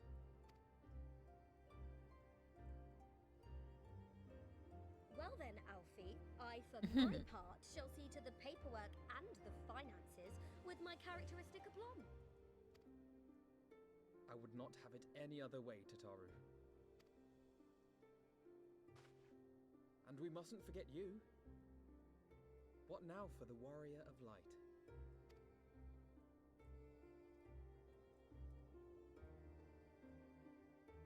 What now indeed?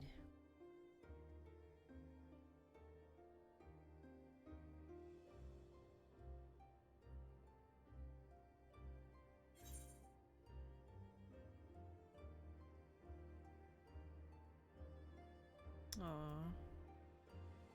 To strive for those we have lost, for those we can yet save. I like that option the best.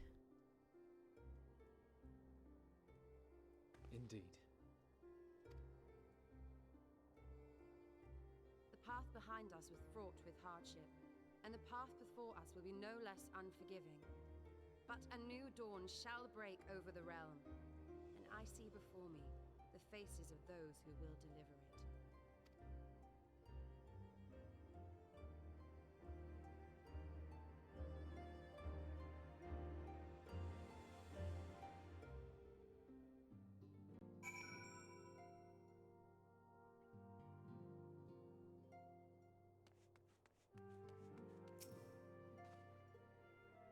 Look at them, Yuma, the scions of the Seventh Dawn. Look how far we've come.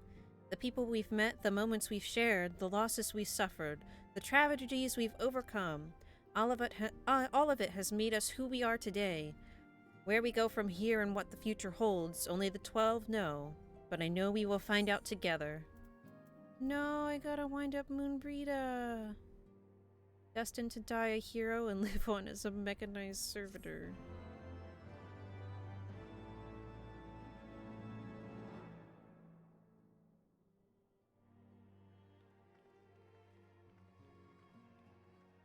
Well, this was a good ending point. Of course, it's still going, but this is where I'm gonna wrap it up after whatever is going on here. One world's heroes are another world's villains. One world's loss, another world's gain. This person talked before, I Where think. men go as one, there is life. And where there is life,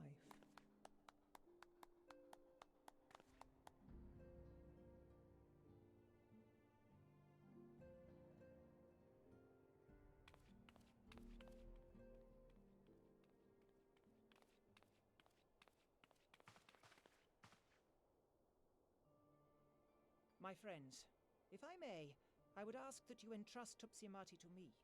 Clouds gather upon the horizon, and as Master Louisoix's disciple, I would keep it close at hand.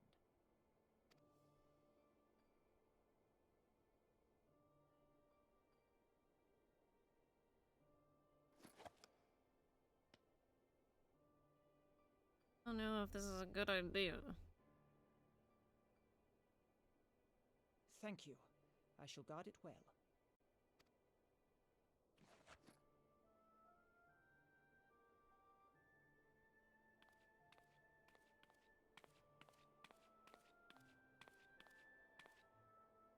There is cause to hope.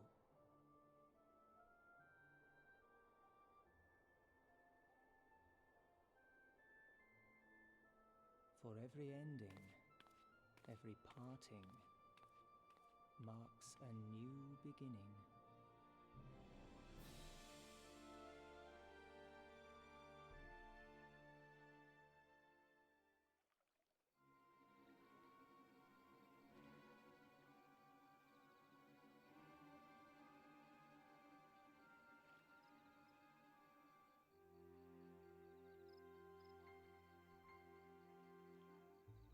Well done, brother. You may resume your normal duties and rejoin the others.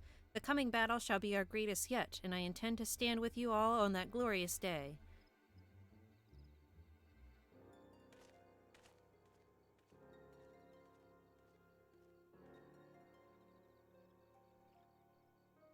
True believers are so readily led.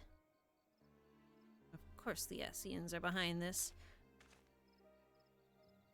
I have given them everything they desired, all for which they have prayed. I doubt you can say the same for your pawns.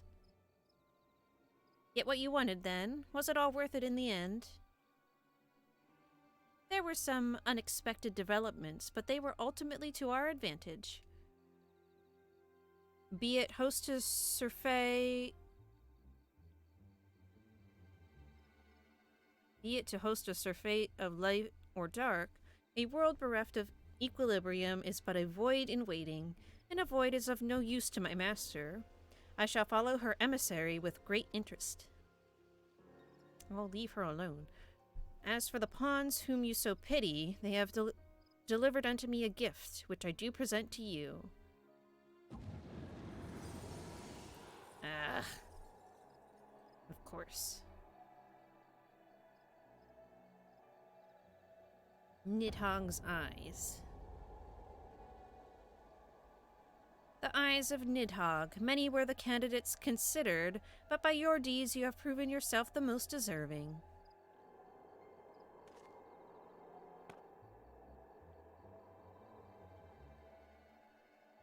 A man of boundless rage and bottomless despair, in whose breast beats a heart which thirsts for vengeance.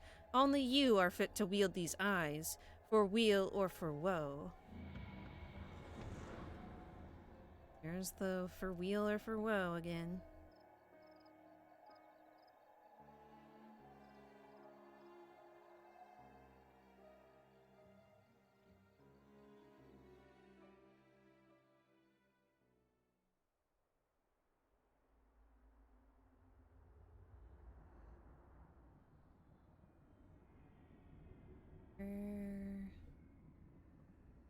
What's this?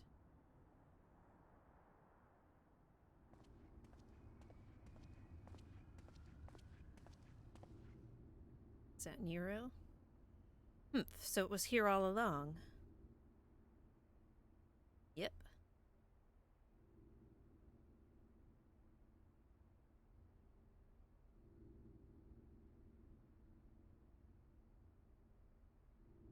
Oh, just you wait, my pretty. You and I are going to have so much fun. Oh, boy.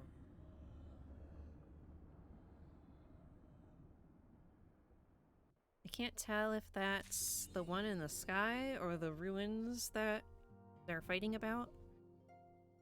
I don't know. I can't keep track. Tidings from Gir Abanya. That's in Alamigo.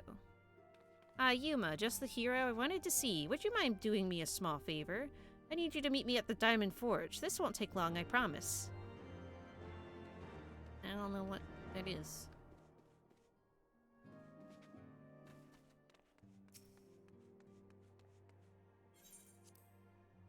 Also, I'm going way longer than I normally do. Final Fantasy is just so addicting, I can't stop.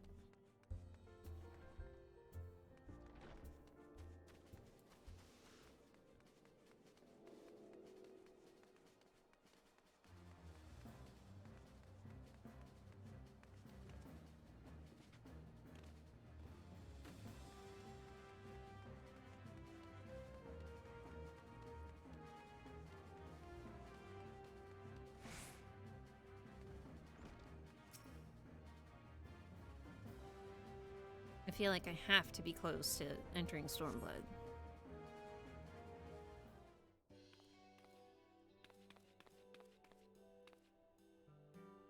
I'm sorry to drag you away from your duties, but as I said, this won't take long. I just needed to stand perfectly still for a few moments.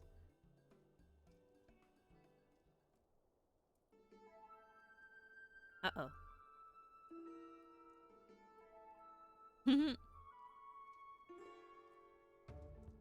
Right, everyone? Ready to go to work?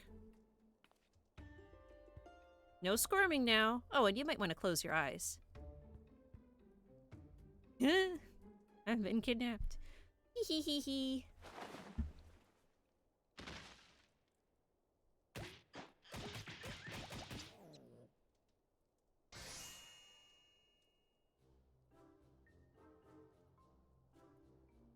This reminds me to do the fashion report. There, all finished. The Warrior of Light's every measurement from heroic head to intrepid toe.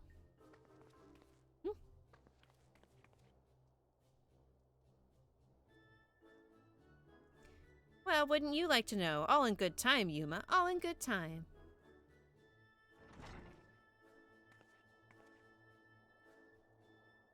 Aha, found you.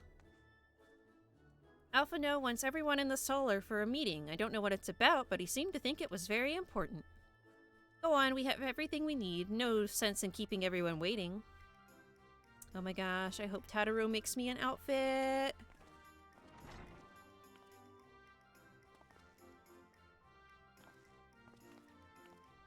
I'm so glad.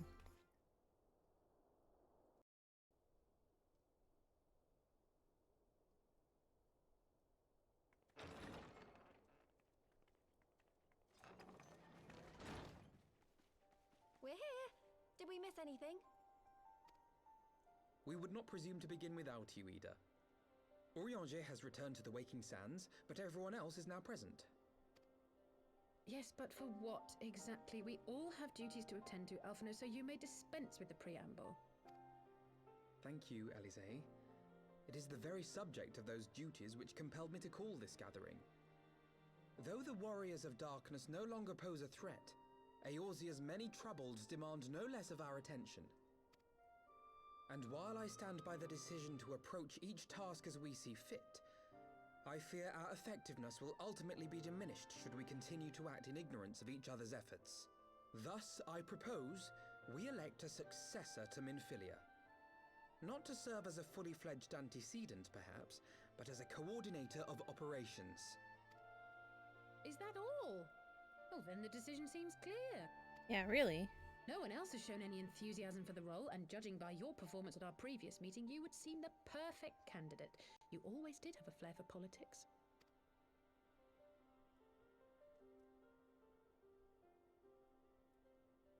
I like how everyone's like, I yeah, did not duh. mean to... That was not my intention. As my tenure as commander of the Crystal Braves comprehensively demonstrated, I lack the qualities required for such an office. I would much prefer to remain as I am now, a soldier in the field, so to speak.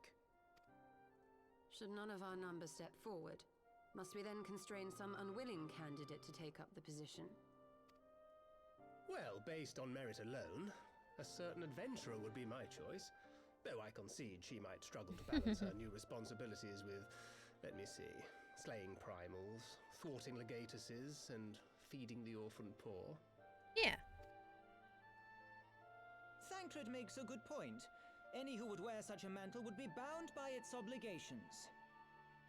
Have we not become sufficiently familiar with each other's methods to act without an overseer?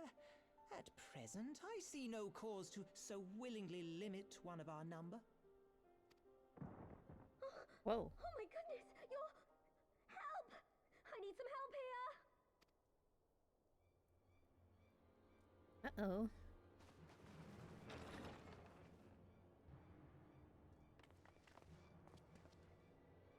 Tataru, are you all right? Me? I'm fine. It's this poor girl who just staggered in and collapsed on the floor that I'm worried about.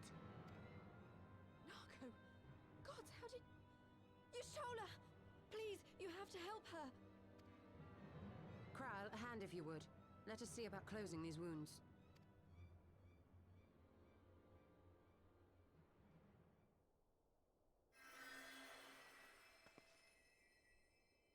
Now, we've staunched the bleeding, but it may be a while before you can move about again. Though having seen your wounds, I'm surprised you are still moving at all. Thank you. My message. It was too important to delay. I took the shortest route I could, though I knew it was more heavily patrolled. As you can see, my efforts at evasion were not entirely successful. Honestly, you're too brave for your own good. What was so urgent that you needed to fight half the Empire to get here? You could have been killed. I'm sorry, Ida. I had good reason. But I imagine your friends are wondering who this bloody mess of a Mikote is. My name is Minago, and I belong to the Alamegan Resistance.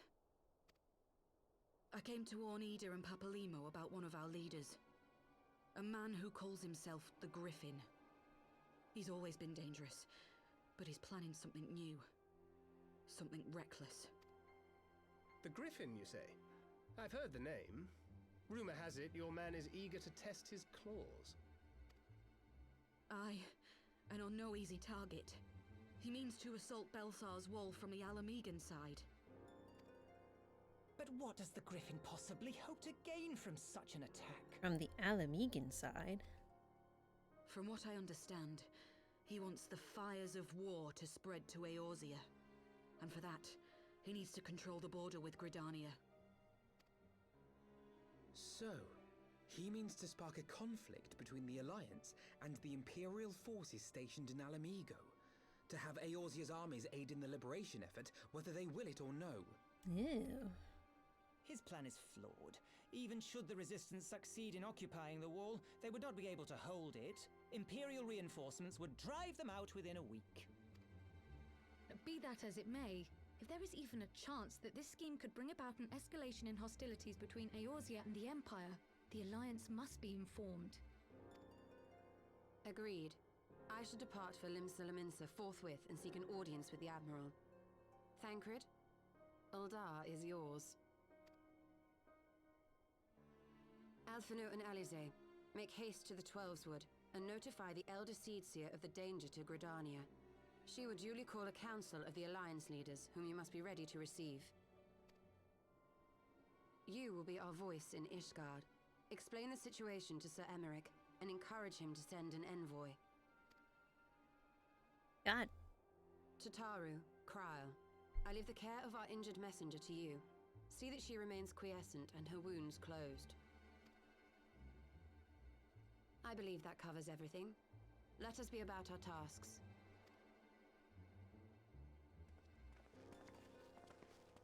I suspect the ill tidings from Girabania will be held as a turning point.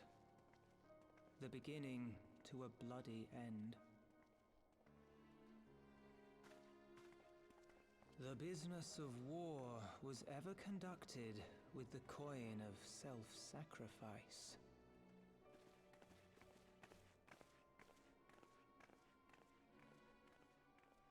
'Twas Master Louis Soir himself who taught us that such costs are not to be ignored or denied.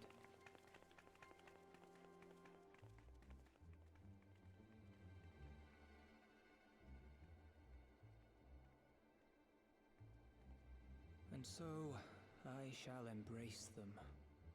When the time comes, I will make my choice, as you will yours. Now Papalymo is suspicious. Jeez.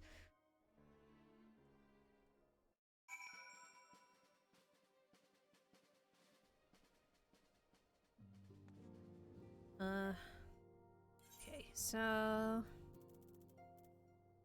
like how I say I'm gonna stop and then I keep going.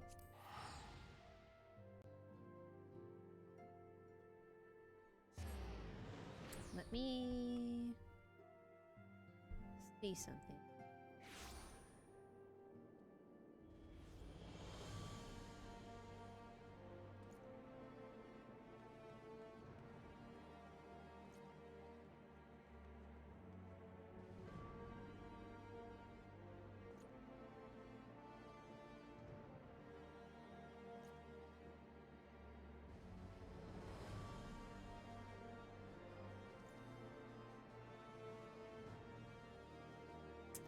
Okay,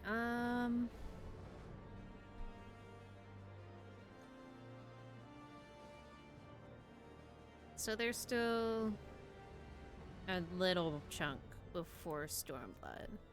So because of that, and the fact that it's 2 a.m. and I'm an hour over my normal time, I'm gonna go ahead and call it a night. Since I'm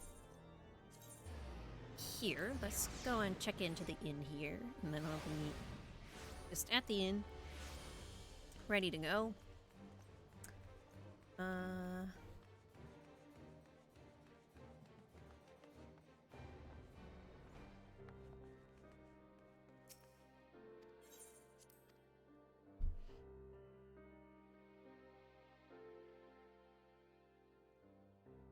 Okay. So, yeah. That was a long stream. Actually, you know what? I said earlier that tea didn't kick in. I think it kicked in. But I am tired. I'm ready for bed now. So I'm gonna call it a night. Thank you everyone who tuned in. Thank you Andrea for lurking. Thank you Frey for being here. I love you even though you're not here anymore. Yeah, tomorrow I'll be back with Nier Automata. Part 4.